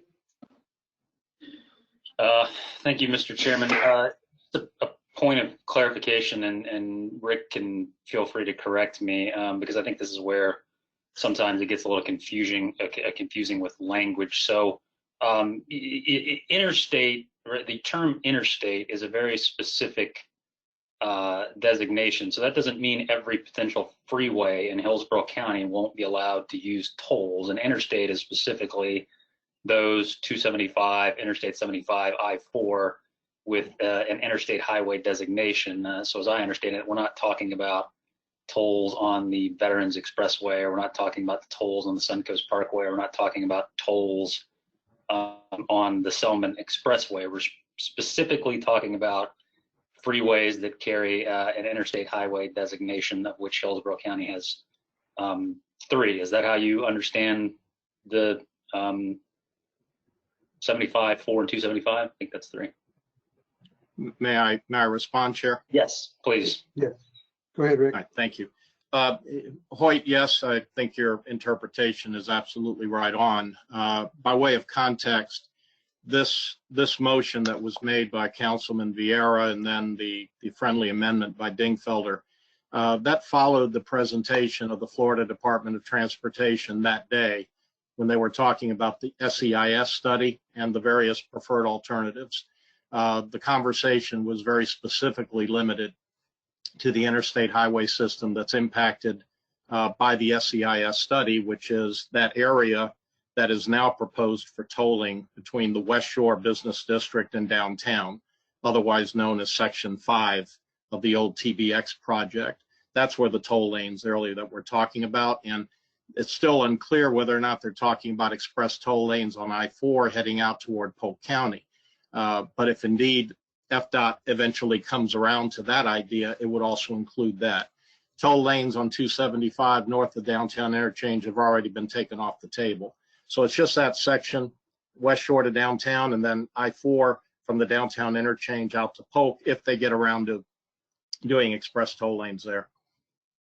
Okay, I appreciate that. My just kind of general thought is that some people may have interpreted that as kind of like a county-wide tolling ban, because I think some people in their head think of interstates as like any expressway. And so I just thought I'd clarify on that point. And just generally to make a comment, I'm supportive of the motion. I think we continue to undervalue as a community the effects of toll roads and tolling, especially on working class individuals, and the vetting of express toll lanes and the drastic prices to pay those, and then the traffic congestion caused to people who doesn't use them. I'm supportive of it. My only concern is that given FDOT's, and I think I brought this up at the last meeting, given FDOT's kind of general approach, which seems to be that they package these projects in a way that make it very difficult to turn down because of funding going away or projects going away. My only concern is how it impacts the West Shore interchange and FDOT's potential to say, well, we're not going to finish the West Shore interchange if we don't get our toll lanes, because they're going to put the toll lanes on the bridge. But I think otherwise, for a variety of reasons in which I won't pontificate in our limited time here, I'm supportive of approving of Rick's motion here from the CRA. Thank you. Thank you, Hart. Steve Hollenkamp, you're recognized. Thank you, Chair. I have a question for Rich Clarendon.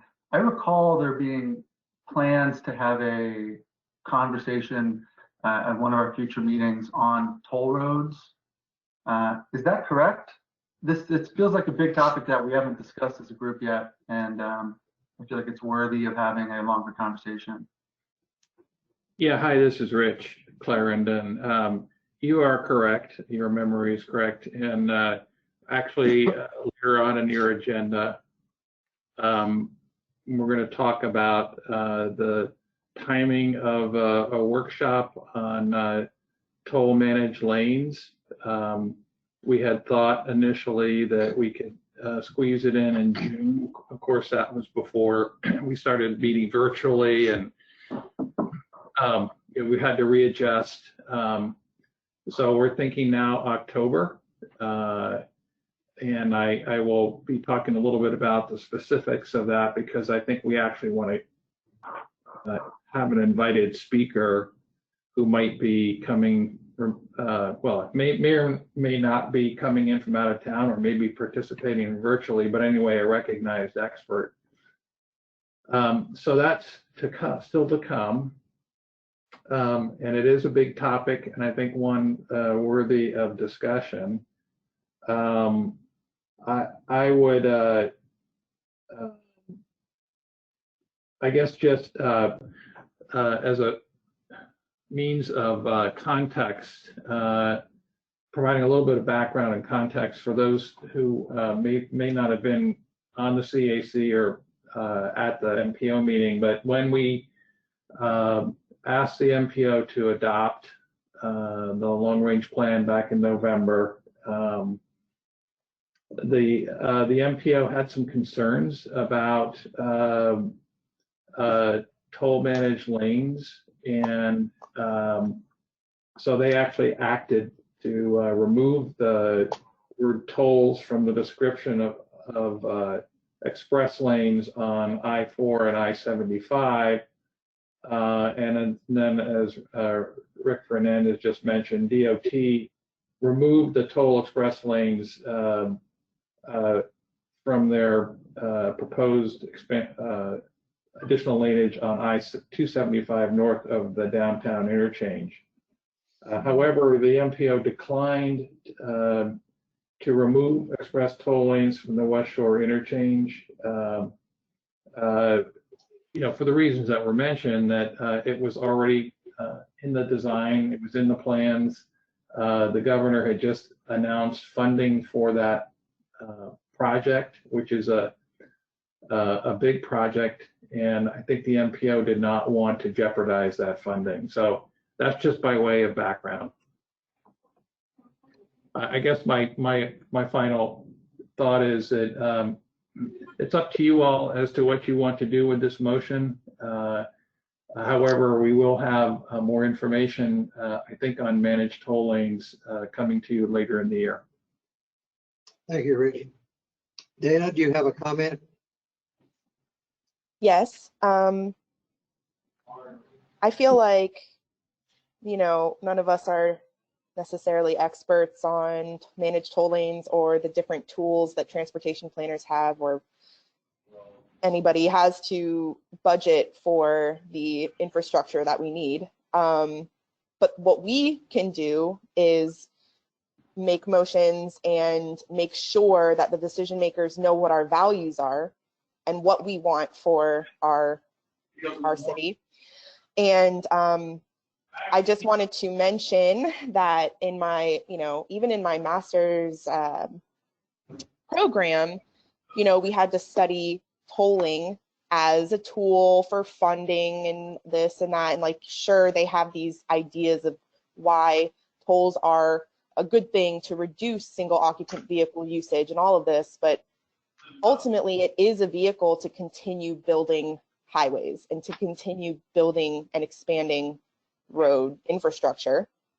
And I mean, for that reason, I feel comfortable supporting this motion and saying, I don't trust that building toll roads will have the effect on reducing the number of people who choose to take the highway or the number of people who choose to drive to work.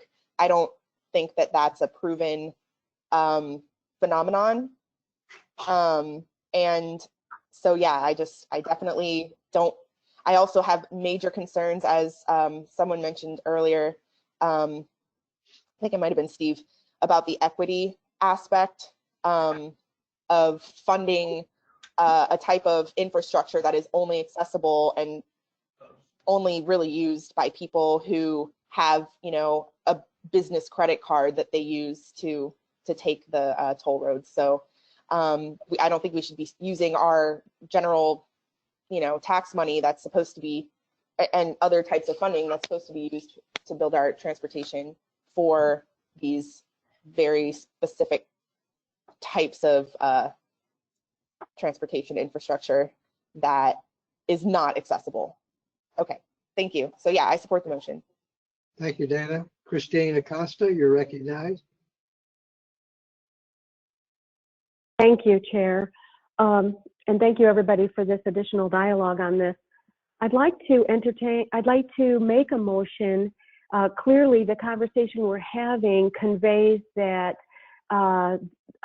tolling, the issue of tolling is, in fact, warrants more attention and greater vetting by this group, myself included.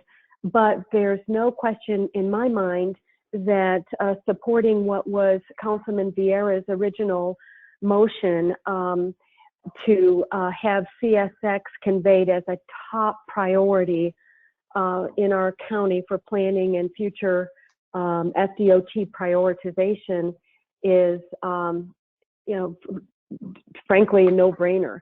So I'd like to modify the motion or make a separate motion, whatever is the right way to say that, that we do adopt the language of the original motion by City Council or by the CRA board by Councilman Vieira, and then strike for now the language that was added by Councilman Dingfelder. Okay, Christine, if I may paraphrase, you're making a motion to amend Mr. Fernandez's motion to separate the two items contained in the action by the CRA and defer action on toll lanes on the expressways. Does that sound correct? Yes, Chairman, thank you. Is there a second to the amendment to Mr. Fernandez's motion? This is Rick. I'll second. Rick Richmond seconds that amendment. Is there discussion on the amendment to separate the two items, including a deferral of discussion of the toll lanes until a later date? I would just, Chair, if I may, as a point of order. Please, go ahead. All right. I will not support Christine's motion, but I certainly, you know, accept her ability to make it as a, I don't know if this is an amendment or if it's a substitute motion under Robert's rules, but in any event, on the occasion that Christine's motion were to pass, the original motion still comes up for a vote. That is correct by procedure, yes? The original motion would come up for a vote as amended, correct? All right. Pringle, do you have a comment? Thank you, Mr. Chairman. I can't support the amendment to the motion if the amendment is going to be to defer discussion or defer a vote regarding the toll lanes. I could support potentially a splitting of the two into individual votes, but I will not vote for the amendment if we're going to just defer voting on the toll issue that as presented in Rick's motion. Okay, thank you. All right. Any other comments on the amendment? Mr. Chair, this is Jeff Lucas, and I'm having some technical difficulties with my webcam. I apologize for that. But I do have comments. I have concerns on both parts of the motion or the amendment. But the concerns on both items that have been discussed. I do think tolls need to be used or have the option of tolls as a tool to better move us around the community. And I think we need to keep that on the table. But I also have a very big concern on robust investment in mass transit at this time. And my concern isn't really a lack of support on my part for mass transit. My concern is the timing of this and the impact of this pandemic on transit in general, both buses and trains. We're seeing some fundamental shifts right now in how people work. And I look at each of you, most of you are at home, and I know I see it day in and day out. More and more people are working at home. People, frankly, are afraid right now to ride buses, and we just don't know what the outcome of the pandemic's going to be and its impact on mass transit. And while we all hope there won't be an impact long term, I think it behooves all of us in the county to kind of hold our breath on in mass transit for the next 12 months or so until we can see the outcome of this pandemic on transit. I think it's a great unknown right now. That's all. Thank you. Okay, thank you, Jeff. Dana, did you have a comment you wanted to offer? Yeah, I wanted to respond to that comment that was just made. Why don't we then also discuss the impact of this pandemic on people's ability to own and operate single occupant vehicles? In fact, if anything, I think that with people losing their jobs and, you know, having difficulty just accessing basic, you know, mobility in this community, that's a problem. And I think that personally, we absolutely need mass transit. We need public transit. We need active transit, all these things that are so underinvested in this area. What was I going to say? We have transportation money. It's just that all of it is going to roads. And so, you know, the purpose of this board, this advisory committee, and the MPO is to figure out how that transportation money is going to be spent. And so that would be my response to that. Thanks. Thank you, Dana. Christine, do you have a comment? Yes, and possibly a follow-up to modify the motion simply in terms of uncoupling, you know, so that the Rick's motion can be actually divided into two motions. So I'd like to put that out there. I also want to remark that as I read Mr. Vieira's, Councilman Vieira's remarks, I think we're getting way ahead of ourselves if we presume that the CSX lines will be used in the way transit has historically been imagined. My pursuit and desire for our community to have control and access of the CSX space is that so that we can design what is appropriate for our community in terms of transit. So to Dana's point, we really do need to move forward with transit, but we'll be doing it in a post-COVID environment. And so hopefully this acquiring and urging FDOT to focus on acquiring and partnering with us on getting the CSX space would then be up to us as a community to design or implement you know, perhaps fewer passengers, smaller vehicles, active transport, trail alignment in that space has been done in over 500 cities in the nation. So there's a variety, and I don't think it's I don't think we need to get too far ahead of ourselves in predicting that we would have trains there immediately. This is such a long process. My hope is that we do nudge FDOT to focus more intensely and urgently on acquiring that CSX opportunity for us, the space for CSX, of CSX. And so I modify my request to, or my motion is to now just uncouple these these two motions, kind of make Mr. Fernandez's motion two separate motions. Thank you, Mr. Chair. Thank you, Christine. So what I'm here, yes. This is Lou Prida. I don't have a webcam on my desktop, so I apologize for not activating my webcam. I actually I would like to make one comment here. I don't like tow lanes. That's one, and I agree that the topics are separate.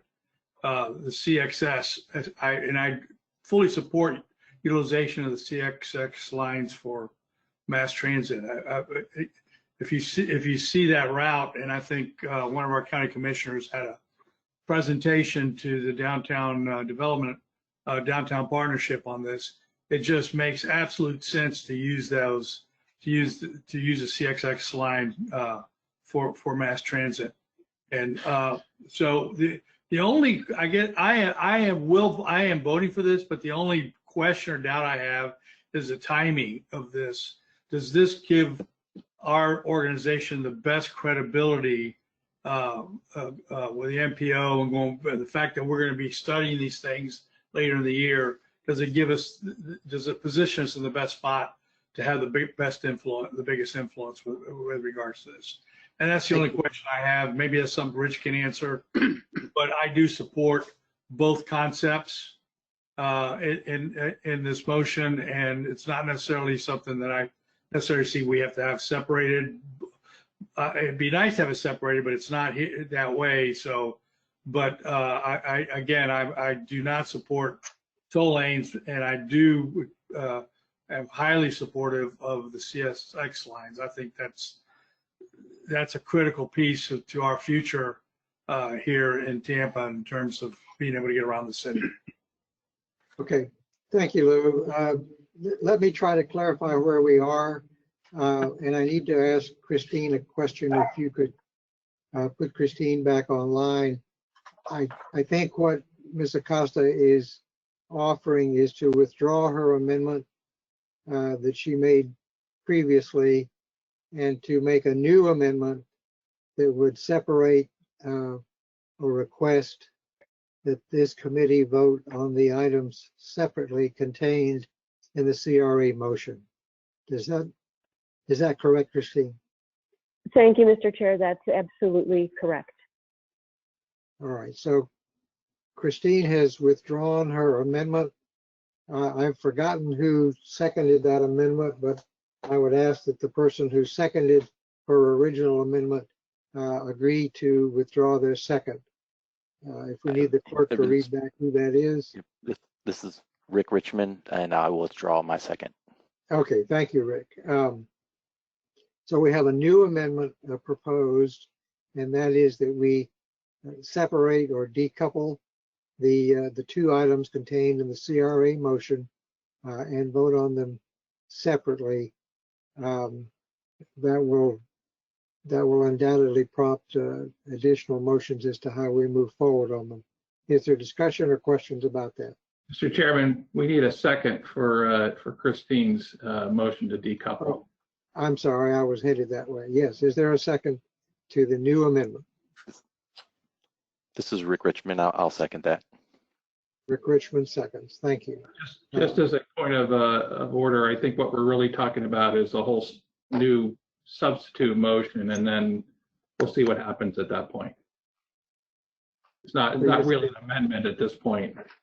So you're preferring to treat this as a substitute motion to vote on the two portions of the CRA action separately? Right, that's the way I would interpret it. Okay. I have a point of procedure, Chair. Please, go ahead. I would ask direction on Robert's rules.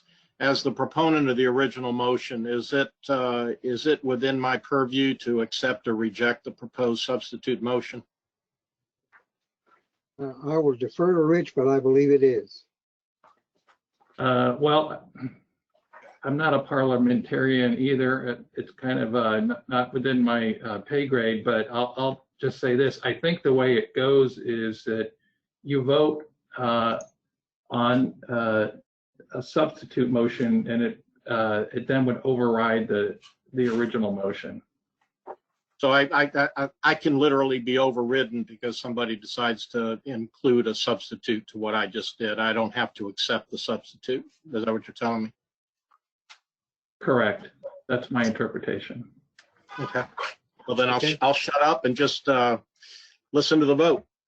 Okay, so we have a substitute motion offered, not an amendment. Substitute motion that we separate the two actions taken by the CRA. The first action primarily dealing with the CSX support of that rail line. The second piece being the CRA's recommendation against toll roads within the city limits. Is there a discussion on the substitute motion?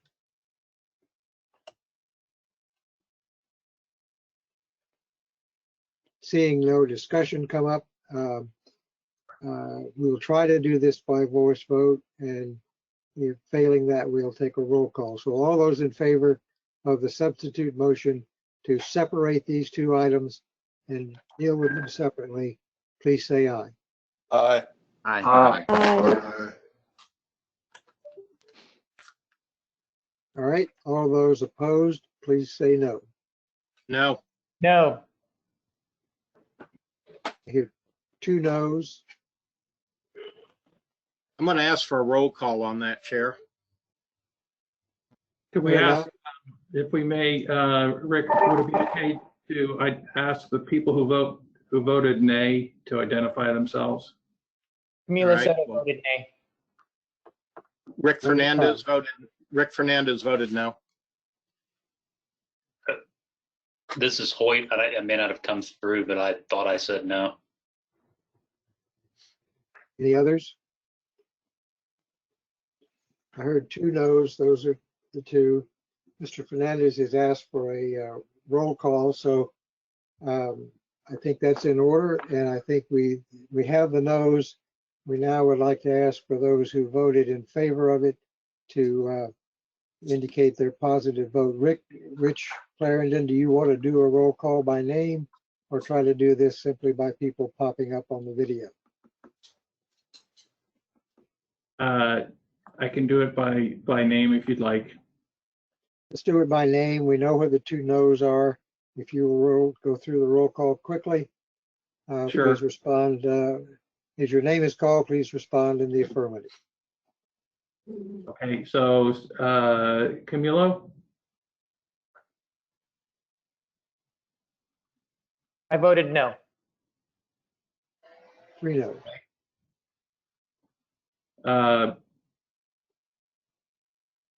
Cliff? Yes. Okay. Dana?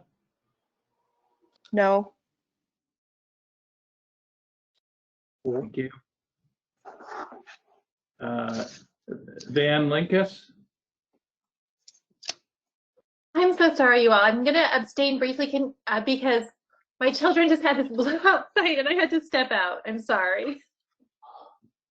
Okay, so I think that she was out of the room when the motion was offered. So there's really no provision for abstaining, unfortunately. But if you're not present, then you can't vote. I think we heard from Hoyt in voting no. Jeff Lucas? Yes. Okay. Rick Richmond? Yes. Thank you. Stephen Hollenkamp? Yes. Thank you. Terrence Trott? Yes. Okay. Christine Acosta, you made the motion. I assume you're yes. Yes. Okay. Artie Fryer? Yes. Barbara Kennedy Gibson? Yes. David Bailey? Yes. Okay. Ed Majewski? Yes. Lou Prida, Yes. Rick Fernandez, I think you were indicated no. Yes, I'm a no. Yes, correct. I think the only other person, although I don't see her on the list, is Vivian Handy. Let me see if she's on the other.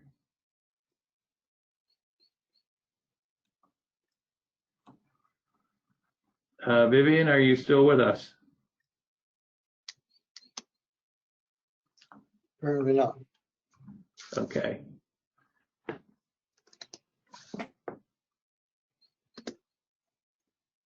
And the chairman votes yes. Did I miss anybody? The chairman votes yes. Okay.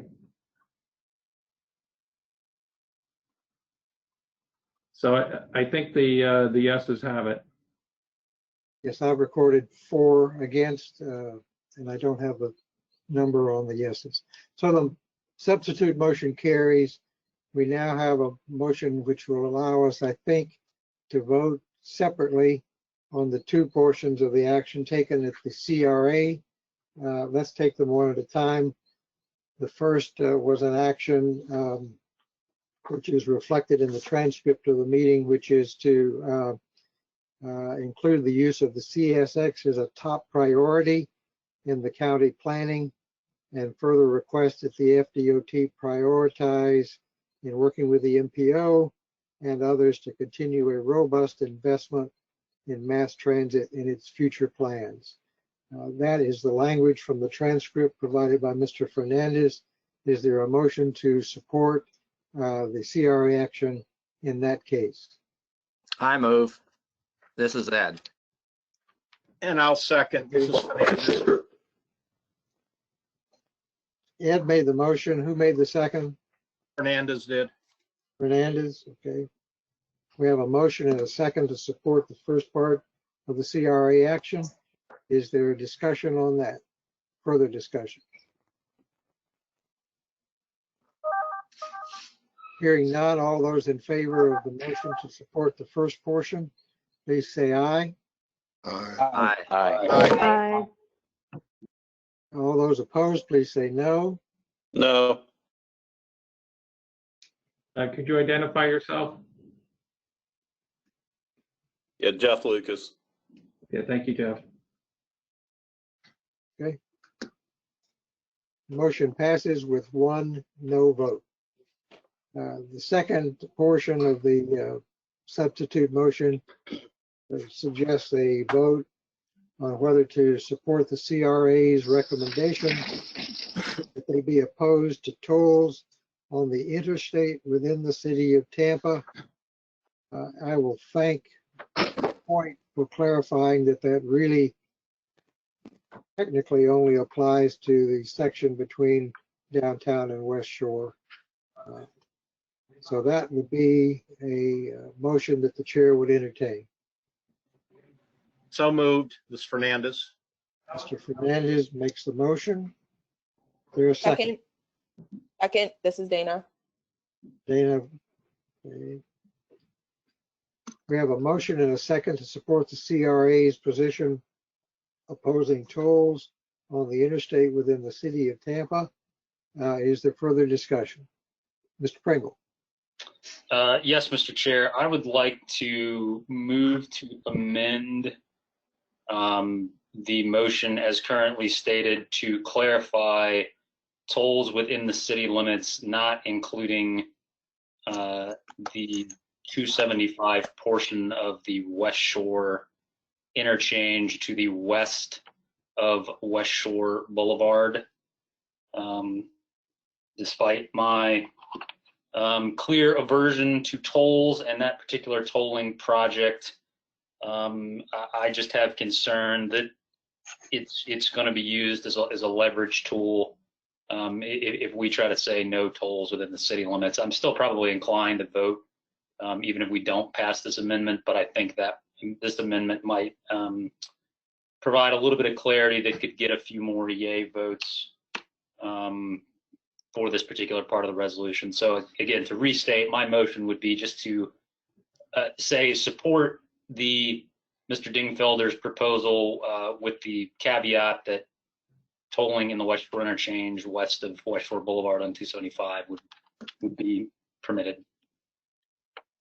Is there a second to Mr. Pringle's amendment? It's Cliff. I'll second that. Cliff Reese seconded the amendment. Is there any discussion on the amendment to clarify the motion exempting the possibility of tolls west of West Shore? If I stated it correctly. This is Dana. Yes, Dana? I just want to say that even though I do oppose the tolling west of West Shore and just all tolling in general, I understand why Hoyt is making that motion, just so that we don't appear like uneducated about the process and everything to the MPO.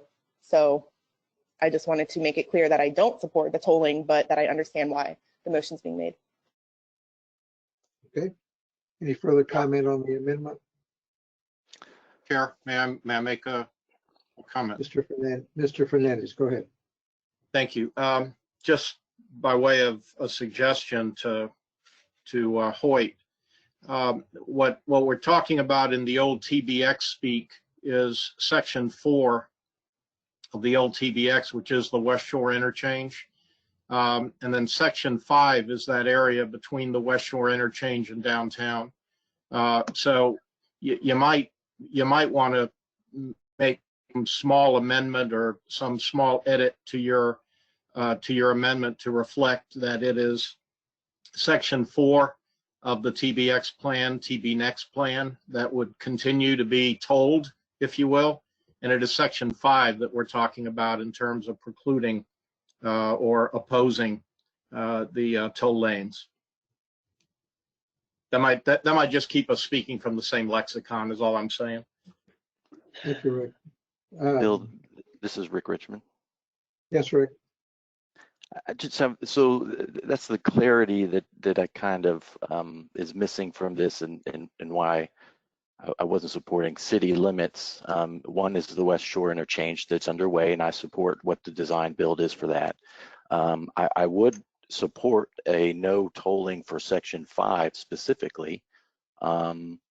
But keep in mind also, city limits goes into Tampa Palms, which is a section I-75. I know there's no plans to toll that. But I'm also looking out in the future that if whatever this is, let's speak specific to the issue and not with a broad brush for city limits and interstate. I understand the interstate is 75 and I-4 and 275, and that's what we're talking about for the tolls. But if we narrow down what we're trying to communicate and support, I think I would be on board for that. Thank you, Rick. Let me just make an editorial comment, and then I'll recognize Mr. Pringle. I think Councilman Dingfelder's motion at the CRA was somewhat hastily and maybe, in my mind, badly worded, because it addresses city limits and thereby creates exactly the sort of problem that Mr. Richmond has just alluded to. So I'm very hesitant, I won't say inclined not to, but I'm hesitant to support a motion that simply deals with city limits. Mr. Pringle. Thank you, Mr. Chairman. To Rick's point, I think that's a good suggestion. I'll tell you why I phrased it in the way that I did rather than in the section 4 and section 5 terms, is that my concern is if we say, okay, section 4, but we don't properly delineate it to say section 4 of the 2016 plan, right? That section 4 may be extended, or section 5 may be extended, right? That FDOT may change what the sections are to kind of fit it into the language where they can still do what they want to do. And so my thought process by saying west of West Shore Boulevard is, unless they just change the name of the boulevard, that is a more permanent delineation. And so that's what I was trying to do with the phrasing. If there's more broad opinion that using the term section 4 would be more appropriate, I'm not I'm happy to change the wording to say section 4 rather than west of West Shore Boulevard, but that's generally what I was trying to accomplish with that particular phrasing. This is Rick. I appreciate that way because that is a good point of suggestion and description, right? The two kind of are moving targets a little bit with delineation. So, Other comments on the proposed amendment that Mr. Pringle has made and Mr. Richmond has seconded? So we have an amendment to support the CRA proposal of no toll lanes on interstates within the city limits, excluding the section of the interstate west of West Shore Boulevard. Any further discussion on that amendment? Just one, Chairman. So are we going to elaborate and state that it's section 4 or not anymore? I think we are not going to enumerate by sections. I think Mr. Pringle has made an amendment that deals with west of West Shore Boulevard. Understood. As an exception. Okay. Thank you. Any further questions or discussion? All those in favor of the amendment to exclude the portion west of West Shore Boulevard from the support of the no tolling, please say aye. Aye. Aye. Let's go through that one by one. If you don't mind, please identify yourselves and say aye. Rick Fernandez. Aye. Ed Majewski, aye. Ed, okay. Hoyt Prindle, aye. Cliff Reese, aye. Cliff, 5. Artie Fryer, aye. Artie, that's 6. Lou Prida, aye. Lou, 7. Any others? All right. All of those opposed, please say aye. Aye. Let's do it one by one because this is going to be close. Christina Costa is a no. Okay, Christine is a no. Rick Richmond, no. Rick Richmond is a no. Stephen Hollenkamp is a no. Steve is a no. Terrence Trott is a no. I'm sorry, who was that? Terrence Trott? No. Terrence Trott is a no. Okay. Jeff Lucas is a no. Barbara Kennedy Gibson is a no. Barbara is a no. Dana Lazarus is a no. Dana is a no. It looks like David Bailey is trying to say no. David, are you voting no? Okay, record David Bailey is a no. Any others? Camilo Soto is a no. Okay.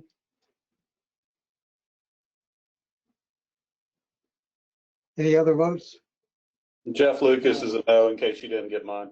I did get you, Jeff. I have Rich Clarendon, correct me if I'm wrong, but I have 9 no's and 7 yeses.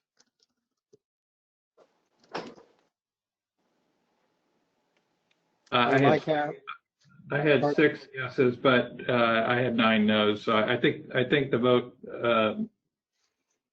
the motion on the amendment failed. The motion on the amendment has failed.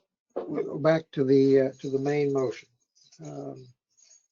And Mr. Pringle had made a motion to exempt the West Shore Boulevard, the area west of the West Shore Boulevard. The main motion on the floor now is to support the action of the CRA in its opposition to tolls on the interstate within the city of Tampa, is the way I read the the action. Any further discussion on the main motion? Any further discussion? We have a motion and a second. All those in favor of the motion to support the CRA and opposing toll roads within the city limits, on the interstates within the city limits, please say aye. And we'll do this again one by one. Shall I call the roll? Yes, please. Okay. Artie Fryer, Aye.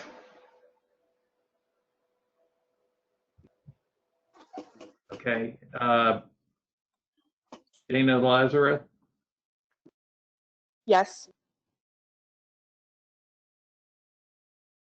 Hoyt Prindle, Aye. Camilo Soto, Yes. Jeff Lucas, No. Rick Richmond, No. Stephen Hollenkamp, No. Terrence Trott, No. Christine Acosta, No. Barbara Kennedy Gibson, Yes. Cliff Reese, No. David Bailey, No. Ed Majewski, No. Lou Prida, Yes.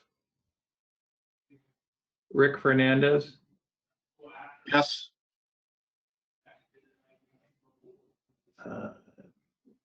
Again, I don't see Vivian handy, but Vivian, if you're there, she may have dropped off. Did I miss anybody? Chairman votes no.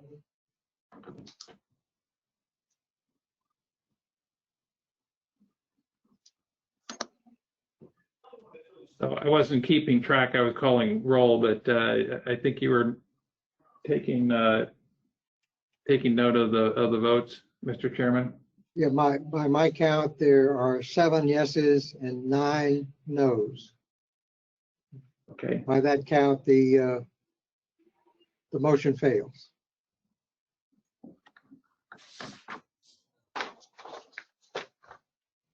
Thank you, everyone, for your time and patience. The next item on the agenda is a letter from Chris Vella regarding the 14th and 15th Street exit ramps.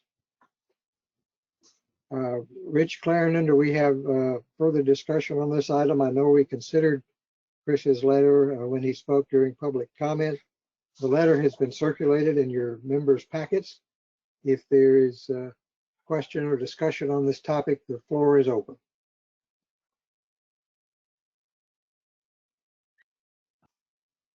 Mr. Chairman, if I may, just for background, for those members who may not have been present last month, this was discussed last month. It was sort of at the tail end of the agenda. Yes. And I think the idea was that we didn't really have enough time to fully discuss it. So, and I'm not sure everybody had a copy of it to begin with. So I circulated it after the April meeting, and I also put it in your agenda packet for this meeting. Mr. Vella's comments at the top of the meeting under public comment, I think, are pretty self-explanatory, but I think the gist of it is a concern about the impact of the proposed exit ramps at 14th and 15th Street on Ybor City. And the distribution of traffic as a result of that, a redistribution of traffic, I should say. Mhm. Thank you, Rich. And I want to thank Mr. Vella for what I thought was an extremely detailed and very informative letter. The exhibits were of particular interest to me and very informative.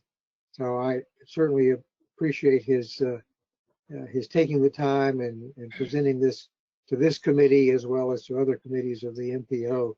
I will frankly admit I have not studied it as thoroughly as I might like in the future, but I appreciate him presenting it. Christine, did you have a comment on this matter? I'll get to you, Rick. Thank you. Yes, it was I who asked for more time to discuss Mr. Vella's findings, and I also wish to express gratitude for his detailed letter and the source citations. I mean, it just really takes a lot of energy and effort and focus to put this kind of feedback before us in public comment. And I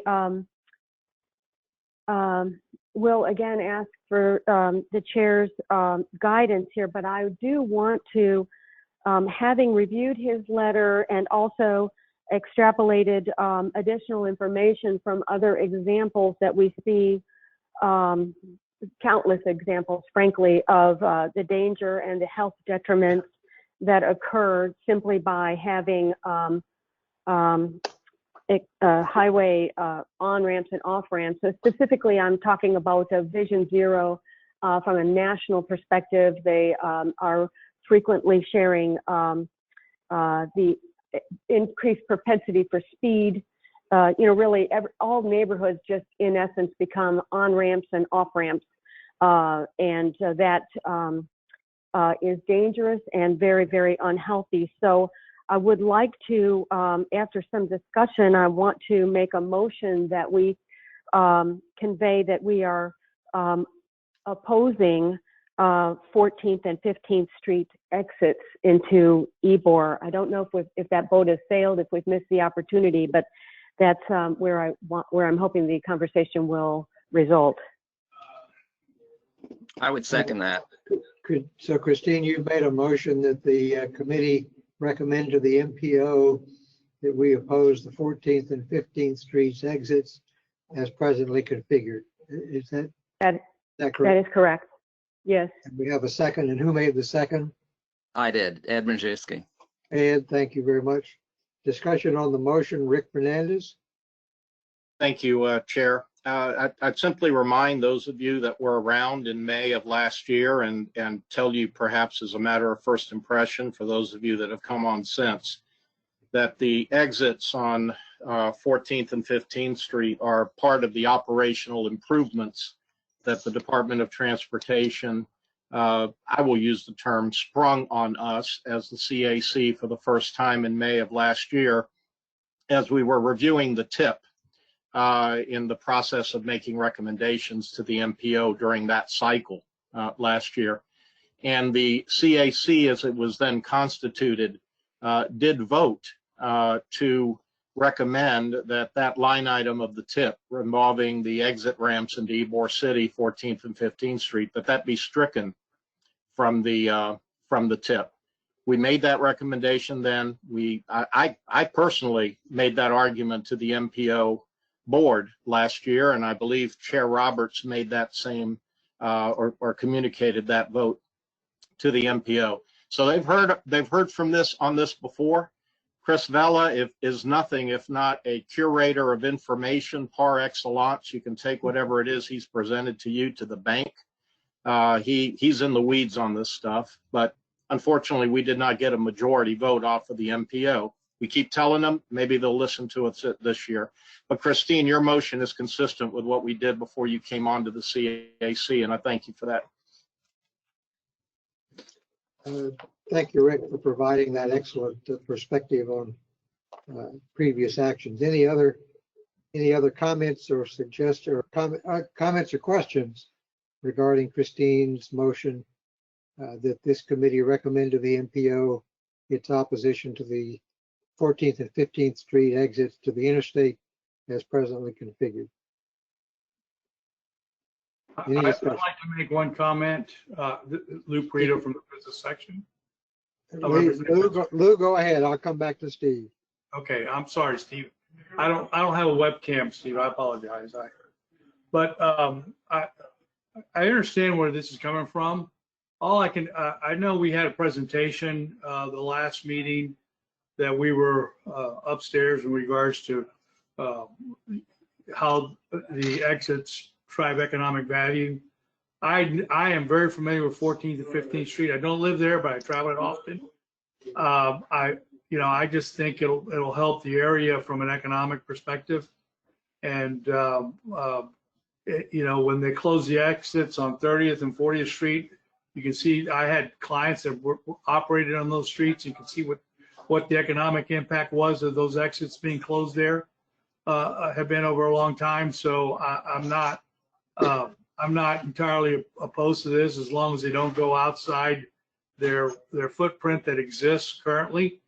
There's really nothing going on. I mean, there's nothing there on where these exit ramps are coming out on 14th and 15th Street. It's all north of there, north of the interstate, and I just think it'll help economic development of the neighborhood. But that's my opinion. Anyway, thank you. Thank you, Lou. Steve Hollenkamp. Thank you, Chair. We oftentimes discuss issues that are related to roads in Tampa, and I never have much experience since I live in Plant City. This is one where I do have experience. My girlfriend lives right by the area we're talking about, where these ramps would be put in. I don't think they're necessary, and I think when we make decisions on where should we build roads based upon an assumption that there's going to be growth, I think that's where we oftentimes get in trouble in terms of spending more money than we need to, making investments that don't have the ROI. The traffic counts aren't there right now from my estimation. I'm on these roads 4 times a week. So I just want to say I think this is not necessary for this area. Thank you. Thank you, Stephen. Lloyd Pringle, you recognize. Thank you, Mr. Chairman. First, kind of a point on the macro level, and then I'll dive into the micro level on this particular exit plan. On a macro level, just generally, I'm concerned that our metropolitan area seems to be one of the few metropolitan areas in the country that is talking about freeway expansion within the urban core. Many other cities around the country, including cities with sprawl like Houston, are talking about tearing out elevated, like the Pierce Elevated Freeway in Houston. Houston's talking about tearing that out, providing less freeway capacity downtown because of the harms, both from a residential and an economic perspective, that it provides in those urban cores. And so, to address specifically this particular project, I respectfully disagree with Lou on this. That plenty of studies have shown that freeways in neighborhoods within 500 feet of the freeway, you have a depressed economic impact for any property within 500 feet of a freeway. And I don't think adding an exit here to 14th and 15th Street to have even more cars go through an area that frankly should probably have less cars. Ybor City and 7th Avenue is one of the crown jewels of this community. And frankly, we're very fortunate that some of it is still preserved and wasn't torn down from an era where automobiles didn't dominate everything. And that's part of the allure of the area, is its walkability and its accessibility. And so I don't know that spending millions of dollars adding this particular interchange delivers positive economic impact. In fact, if anything, I think it's going to depress property values in that area and make the area less desirable, because more and more cars then will use that exit and travel through an area where frankly there probably should be less vehicle traffic and more of a focus on pedestrian and bicycle traffic. So those are among the reasons I would oppose this exit being added. Thank you. Thank you, Hoy. Camilo? I just wanted to add that with regard to what Mr. Vella indicated, and just bring the CAC's attention to particular part, and I think it's quite significant in that I think by adding these exit streets here as relief to the downtown interchange, it really does nothing to abate the health, safety, and the environmental hardships that this particular area, the 14th and 15th streets, will potentially experience as a result of these. And I think it's also quite telling that even though this was proposed as a preferred alternative, to the best of my knowledge, FDOT has not really provided any supporting study to, significantly support this proposal. And again, I can, if someone else is aware of something significant in terms of, I think as Lou mentioned, an economic boon being proposed or potentially contemplated by these exits, I'm not aware of that. So other than that, I have nothing else to contribute. Okay. Thank you, Mr. Soto. Any other comments? My comment is only to give the, I'm sorry, David Bailey, did you want to make a comment? Yes, I did. And I sort of agree with Lou on this. As I was looking at I think there could be an increase in economic activity by having the traffic go through. If I remember correctly, the area that's talking about. Excuse me, David. Can the committee understand Mr. Bailey? I'm having trouble hearing him clearly. Can you improve your audio? Mr. Bailey? Is this a little bit better? Can you all hear me? Slightly better. I'm having trouble. This is Debbie, the clerk. Yeah. Yeah. Clear at all. No worries. I'm gonna have to fix this. I don't know why this is happening today. We'll give you a moment to see if you can fix it, and then I'll be happy to recognize you again. Thank you, sir. This is Christine. I want to encourage Mr. Bailey to use the telephone option. Sometimes that provides better audio. So mute the webinar audio on the computer and dial in. That might work. Good suggestion. I was only about to comment for the committee that the exits on 14th and 15th Street are part of one of the proposed fixes to improve the traffic flow through the downtown interchange. I think that most of the members on this committee wish we could go back to 1959 and not build the interstate the way it has evolved over the last 50 years. We can't do that. So now we're trying to deal with the current traffic levels, although they have been reduced substantially during the COVID-19 experience, and try to anticipate what the future are. So I somewhat purposely paraphrase the motion we have before us by saying that we are opposing the 14th and 15th Street exits as they are presently configured. And I want to be sure the committee understands not only the words, but the nuance of that, because I want to give the DOT the opportunity to come back and make changes if they so choose. Mr. Bailey, have you been able to call in yet? We'd be happy to recognize you.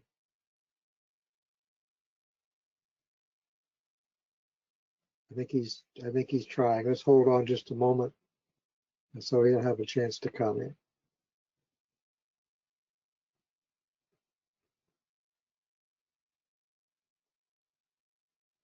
Anyone else want to comment on this this motion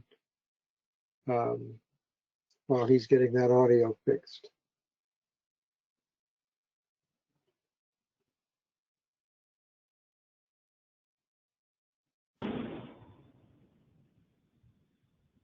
David, are you on the phone? I think Yes, that's can much you guys better. hear me? Yes. Okay, perfect. Sorry about that. All right. Good. Glad we waited. So I guess my question is that it's been probably some time since I've been in that area, but last time I was in the area, that area there was nothing going on, and I agree with Lou on that. And I don't think nothing has happened in that area since then. And I'm only talking maybe 6 months ago that I happened to be in the city area. So I do believe that adding a ramp would give activity and maybe an opportunity to have some development happen in that area. I just don't think that leaving it the way it is what we should do. So that's just my thoughts on it. I think I agree with the project, the plan design. So that's just my thought. Sorry, I had something else going, but the audio messed me up. Thank you for your comment. Any other comments or discussion on the motion? We have a motion on the floor. Dana, did you want to comment? Yeah, I live in this area as well. I walk and bike all around this area. The other day I went and I wanted to look and see specifically where those ramps would go. And there are a couple houses that are supposed to be knocked down.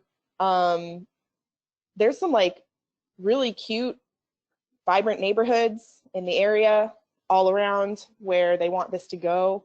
And there's undeveloped land that it's right near Ybor and it's right near downtown. And I just think that it could be used for much better, dense, maybe affordable housing, just something better than asphalt. And I, as somebody who lives in the neighborhood, that is what I would prefer to see. Okay. Thank you, Dana. Any other comment on the motion? So we have a motion made by Christina, seconded by Ed Brzezowski. If there's no further discussion, we'll vote on the motion. The motion is to oppose the present configuration of the exits as 14th and 15th Street as proposed by the DOT. All those in favor, please say aye. Aye. Aye. Aye. All those opposed? Any opposed? I oppose David Bailey. I oppose Lou Prida. Any other opposition? I hear 2 no votes.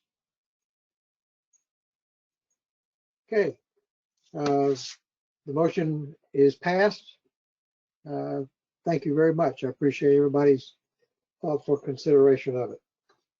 And thanks to Mr. Vela, if he's still listening, for continuing to bring this important item before our committee. Thank you, Chair. The next item on our agenda is the Plant City fiscal analysis. Mr. Hollenkamp made a great presentation in our last meeting, I think, and we wanted to bring this back for further discussion. Stephen, you're recognized. Thank you, Chair. Thank you all for listening to me last week. It's a little strange for us to have a follow-up conversation on a topic where I just spilled my guts on this work I did on Plant City. You may not all remember everything I said, but I can't redo the presentation. So I think I'd like to just hear more thoughts if anyone has other thoughts that were not expressed because we ran out of time, or because after a month of thinking about this, people have other thoughts. And let's continue this conversation and then talk about potential next steps. Okay. Thank you, Stephen. Cliff Reese, you have a comment? Yes, I believe after the presentation last month, there was a thought that those interested in helping Steve take this further, raised their hand, and I was among those. So just want to put that on the table. I'm good at financial analysis, so feel free to loop me in if you need me. Good. Thank you, Cliff. Ed, you have a comment?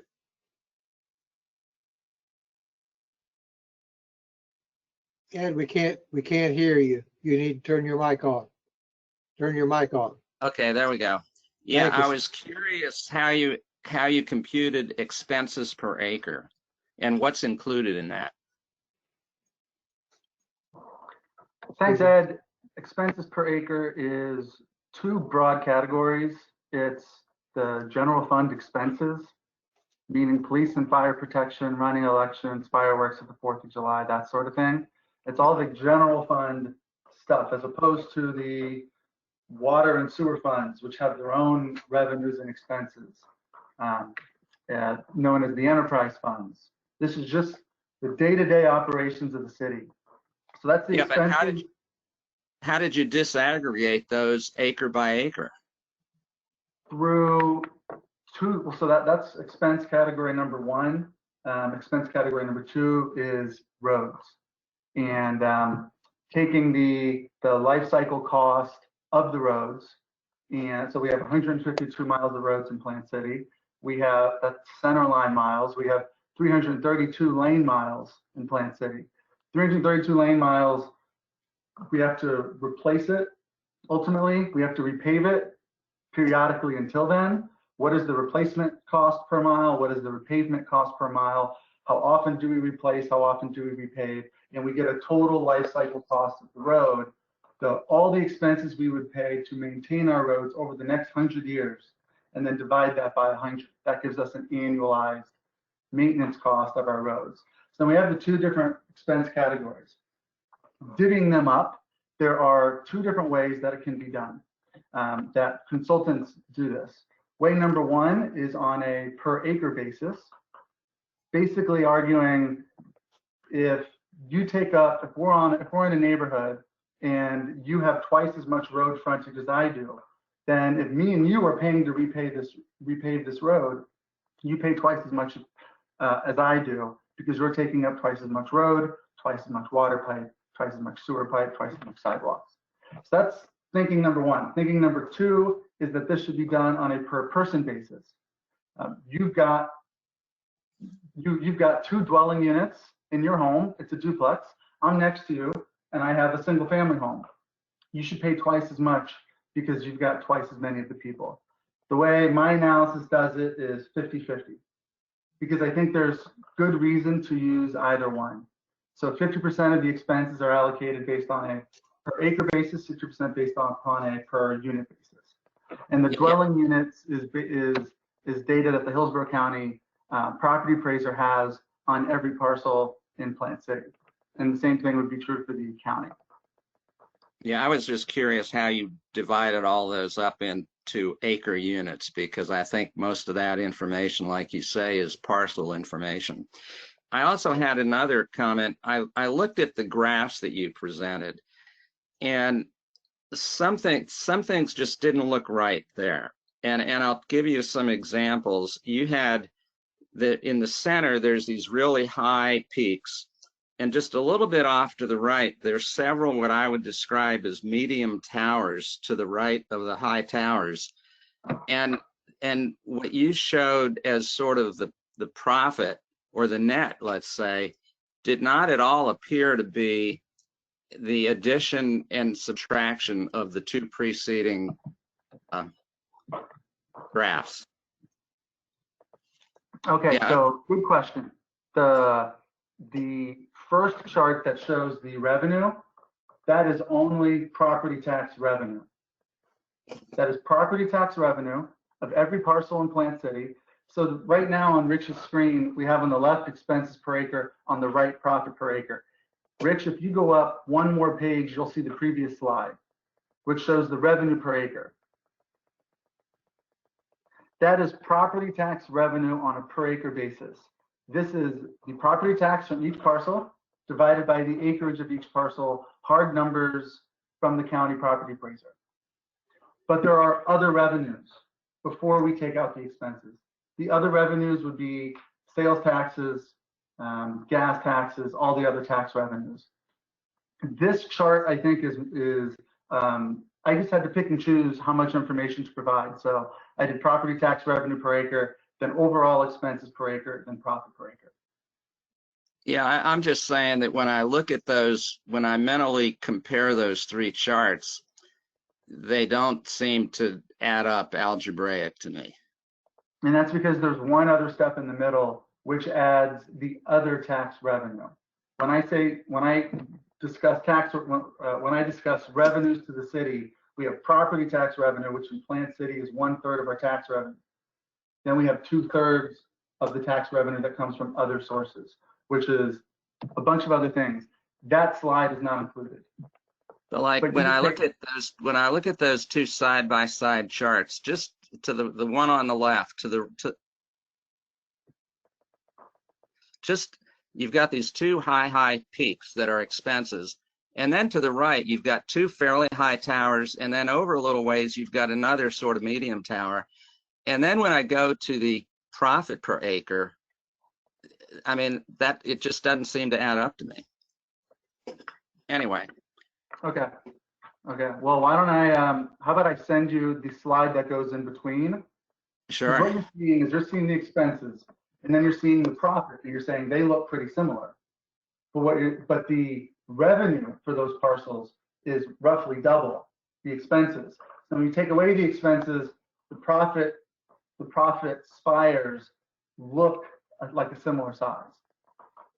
Yeah, it didn't look that way, but anyway. Okay. Mr. Soto, you have a comment, question? Yes, Stephen, as a result of, I guess, your presentation to, I guess, the City Council in Plant City, have they modified or made changes to their development code to encourage, I think I recall there kind of being a mid-density kind of providing the most bang for the buck, so to speak. So have you seen development code change as a result of what you presented to the policymakers in Plant City? To date, there have been no changes. There has been support from everybody on Plant City's commission and the city manager. The steps we were at come February this year was that our city manager was reading a book, Strong Towns, A Bottom-Up Revolution for Rebuilding American Prosperity, and because he's on board. But this is a monumental thing to change the way cities think about growth and to do the math on that growth. And what we have in Plant City is, and this is true with everybody that's dove into this at all, is one, a recognition that the way we currently develop, net, we're losing money on a lot of the stuff we do. And that's why our cities and counties have so many financial issues. So there's a recognition that, okay, just saying yes to every development may not be the right way to do it. That maybe there's a more more sophisticated way of thinking about growth and thinking about what are the revenues we get from growth and what are the expenses we get from growth. What types of growth have more revenues than expenses? What types of growth have more expenses than revenues? Let's do more of what works and what adds value to our community and less of what doesn't. So there's recognition that there's a problem. There's recognition that doing the math is a good first step. And then there's recognition that these methodologies of doing a profit per acre analysis and using a private to public investment ratio for assessing new developments, there's recognition that that makes a lot of sense and has a lot of merit. Now going from there and actually implementing it is not an overnight process. And COVID-19 disrupted that. And I think we have a lot of momentum right now still, because Plant City doesn't have the political issues that a lot of bigger cities may face. We can just figure out what we think works and do it. And but it still takes time before we make such a big drastic decision like changing the way we grow and the way we think about growth and our planning and zoning process reviews.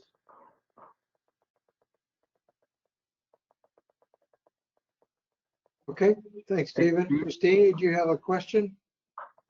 Yes, a comment really. I wanted to commend you, Stephen, for bringing this methodology. It is so mind-blowing, and everyone on this committee, I can say without question, is a lot smarter than I am. And I will tell you that I have attended webinars, and thanks to your presentation, absorbed the information no fewer than 5 times in the last 3 years in this 3D format, and I'm still learning. So there's just so much that is different about the way we have interpreted the value of our land and the appropriate revenue streams that can foster the values that we want in our community. So I'd like to say 2 things. Stephen, you mentioned that this is a more sophisticated way at looking at our land use that without a doubt pairs with transportation, but I would also say sustainable.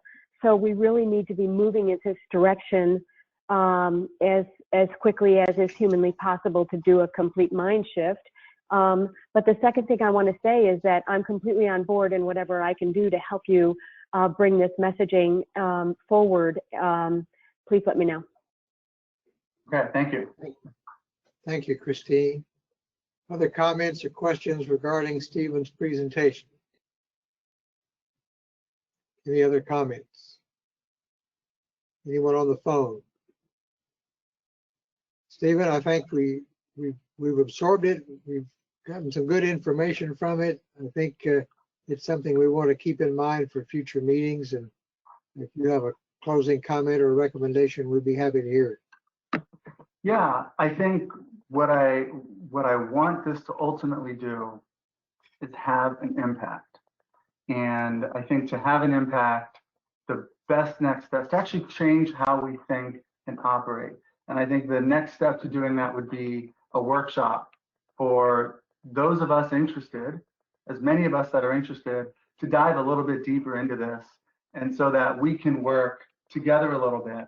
And then ultimately one day present to the MPO, not Stephen presenting his analysis on Plant City, but have a more unified voice where this becomes the CAC presenting. Having a more unified voice is my goal. And I think the first step to that is us just to talk about this, not in a meeting like this where we talk about it after going through an entire agenda for 2.5 hours, but where those of us that are interested, it may only be 5, and maybe all of us get together and just dive in deeper.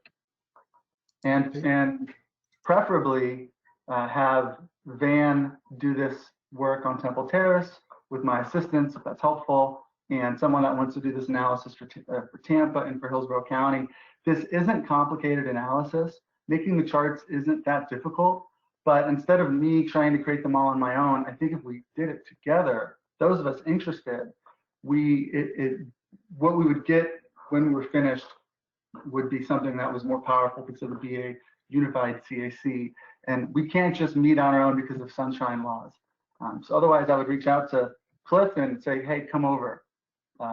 Let's tackle this on a Sunday afternoon. Same thing with Christine. But we need to get together. And so to me, that next step then means a formal workshop. Okay.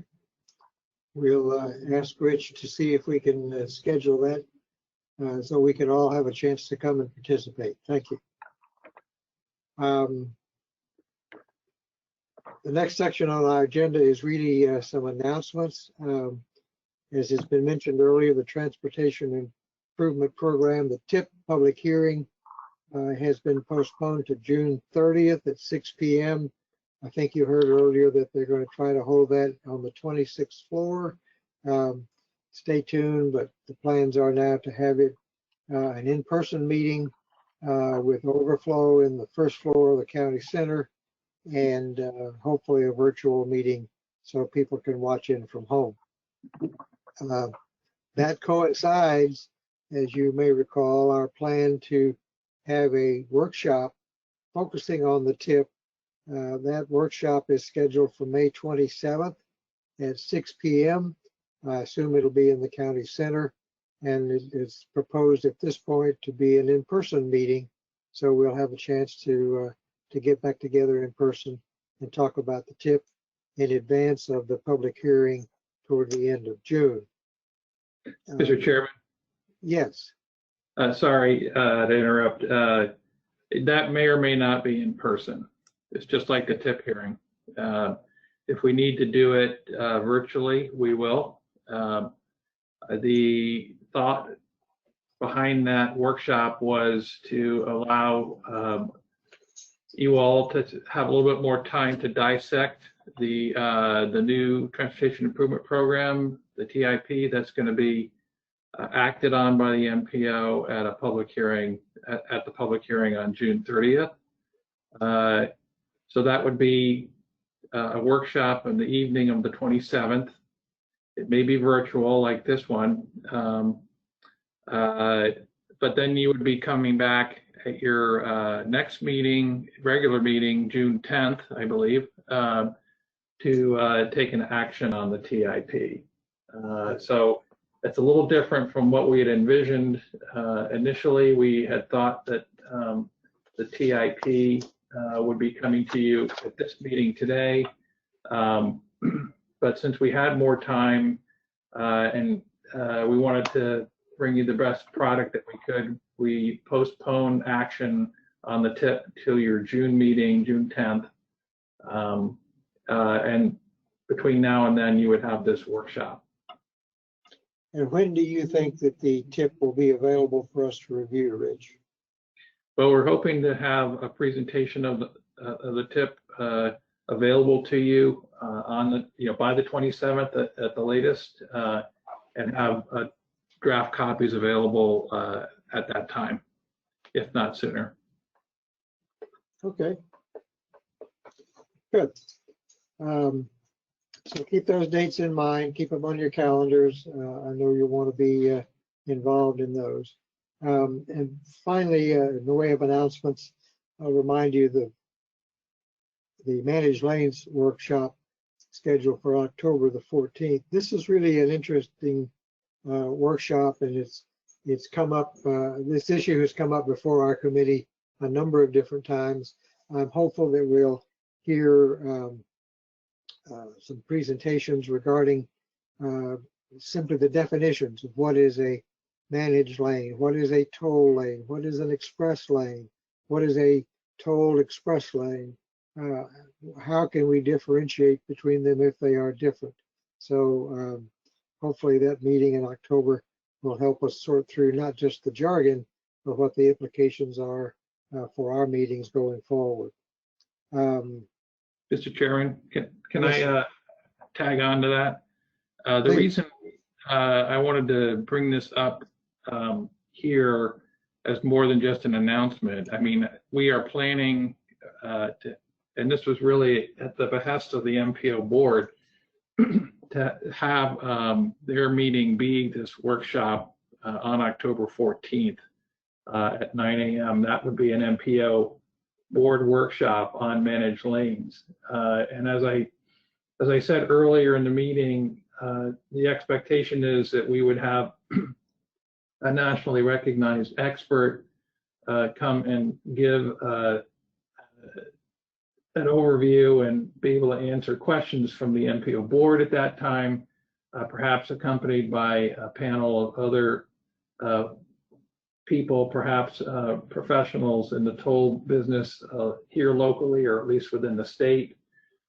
But that would be on the 14th of October. Now you all are scheduled to meet the following week on the 21st of October, which is also a Wednesday. The reason I wanted to bring this up is that because of the interest on the part of the CAC in tolls and managed lanes, we thought if we'd offer to get you all together maybe the week before you're scheduled to meet, and have an opportunity to pick the brains of if we're going to bring a national expert to town, either in person or virtually, to make them available to you all as a separate event, maybe on the afternoon of the 14th, or perhaps the morning of the 15th, which I believe would be a Thursday. But that would be something specifically for the CAC.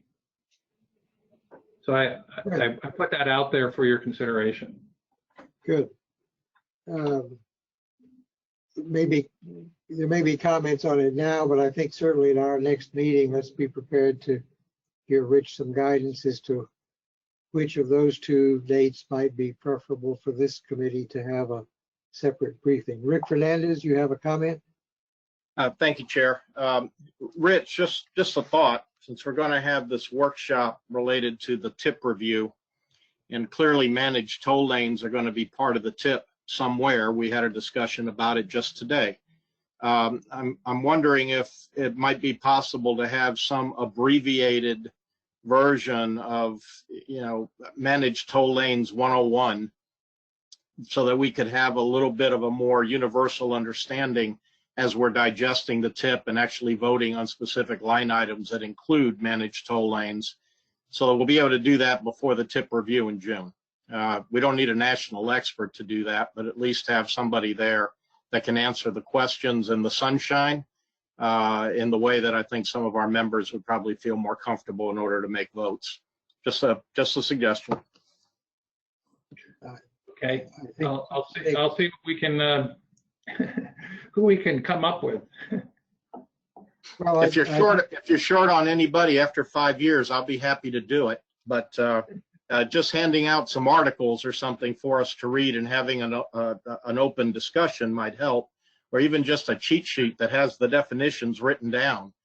Anything that so that we have some kind of basic background information, because there are a lot of people on this committee that have not been around as long as others, and some of us have heard this 10 times. Others are going to be hearing it for the first time, and I understand it can be mysterious. So anyway, thanks.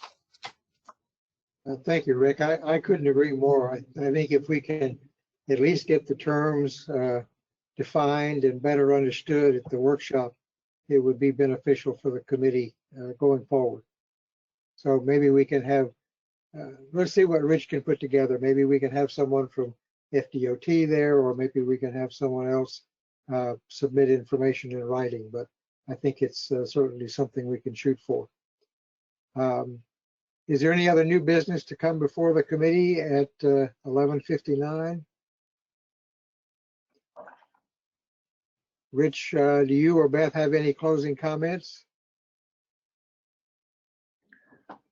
No, sir, I don't. I would just point out that the addendum has some interesting items, one of which has already passed. The Grow Gardens Conference was last week and was very successful. However, May 21st, tomorrow as it happens, there's a stakeholder meeting for the Plant City Transit Master Plan. That's going to take place, and the flyer is in the packet. Good. Is that a virtual meeting, Rich? Yes, it will be. Okay, good. Certainly we encourage committee members to attend. Okay, I think that wraps it up. It's high noon. Thank you all very much for your interest, time, and patience. The meeting is adjourned. Thank you.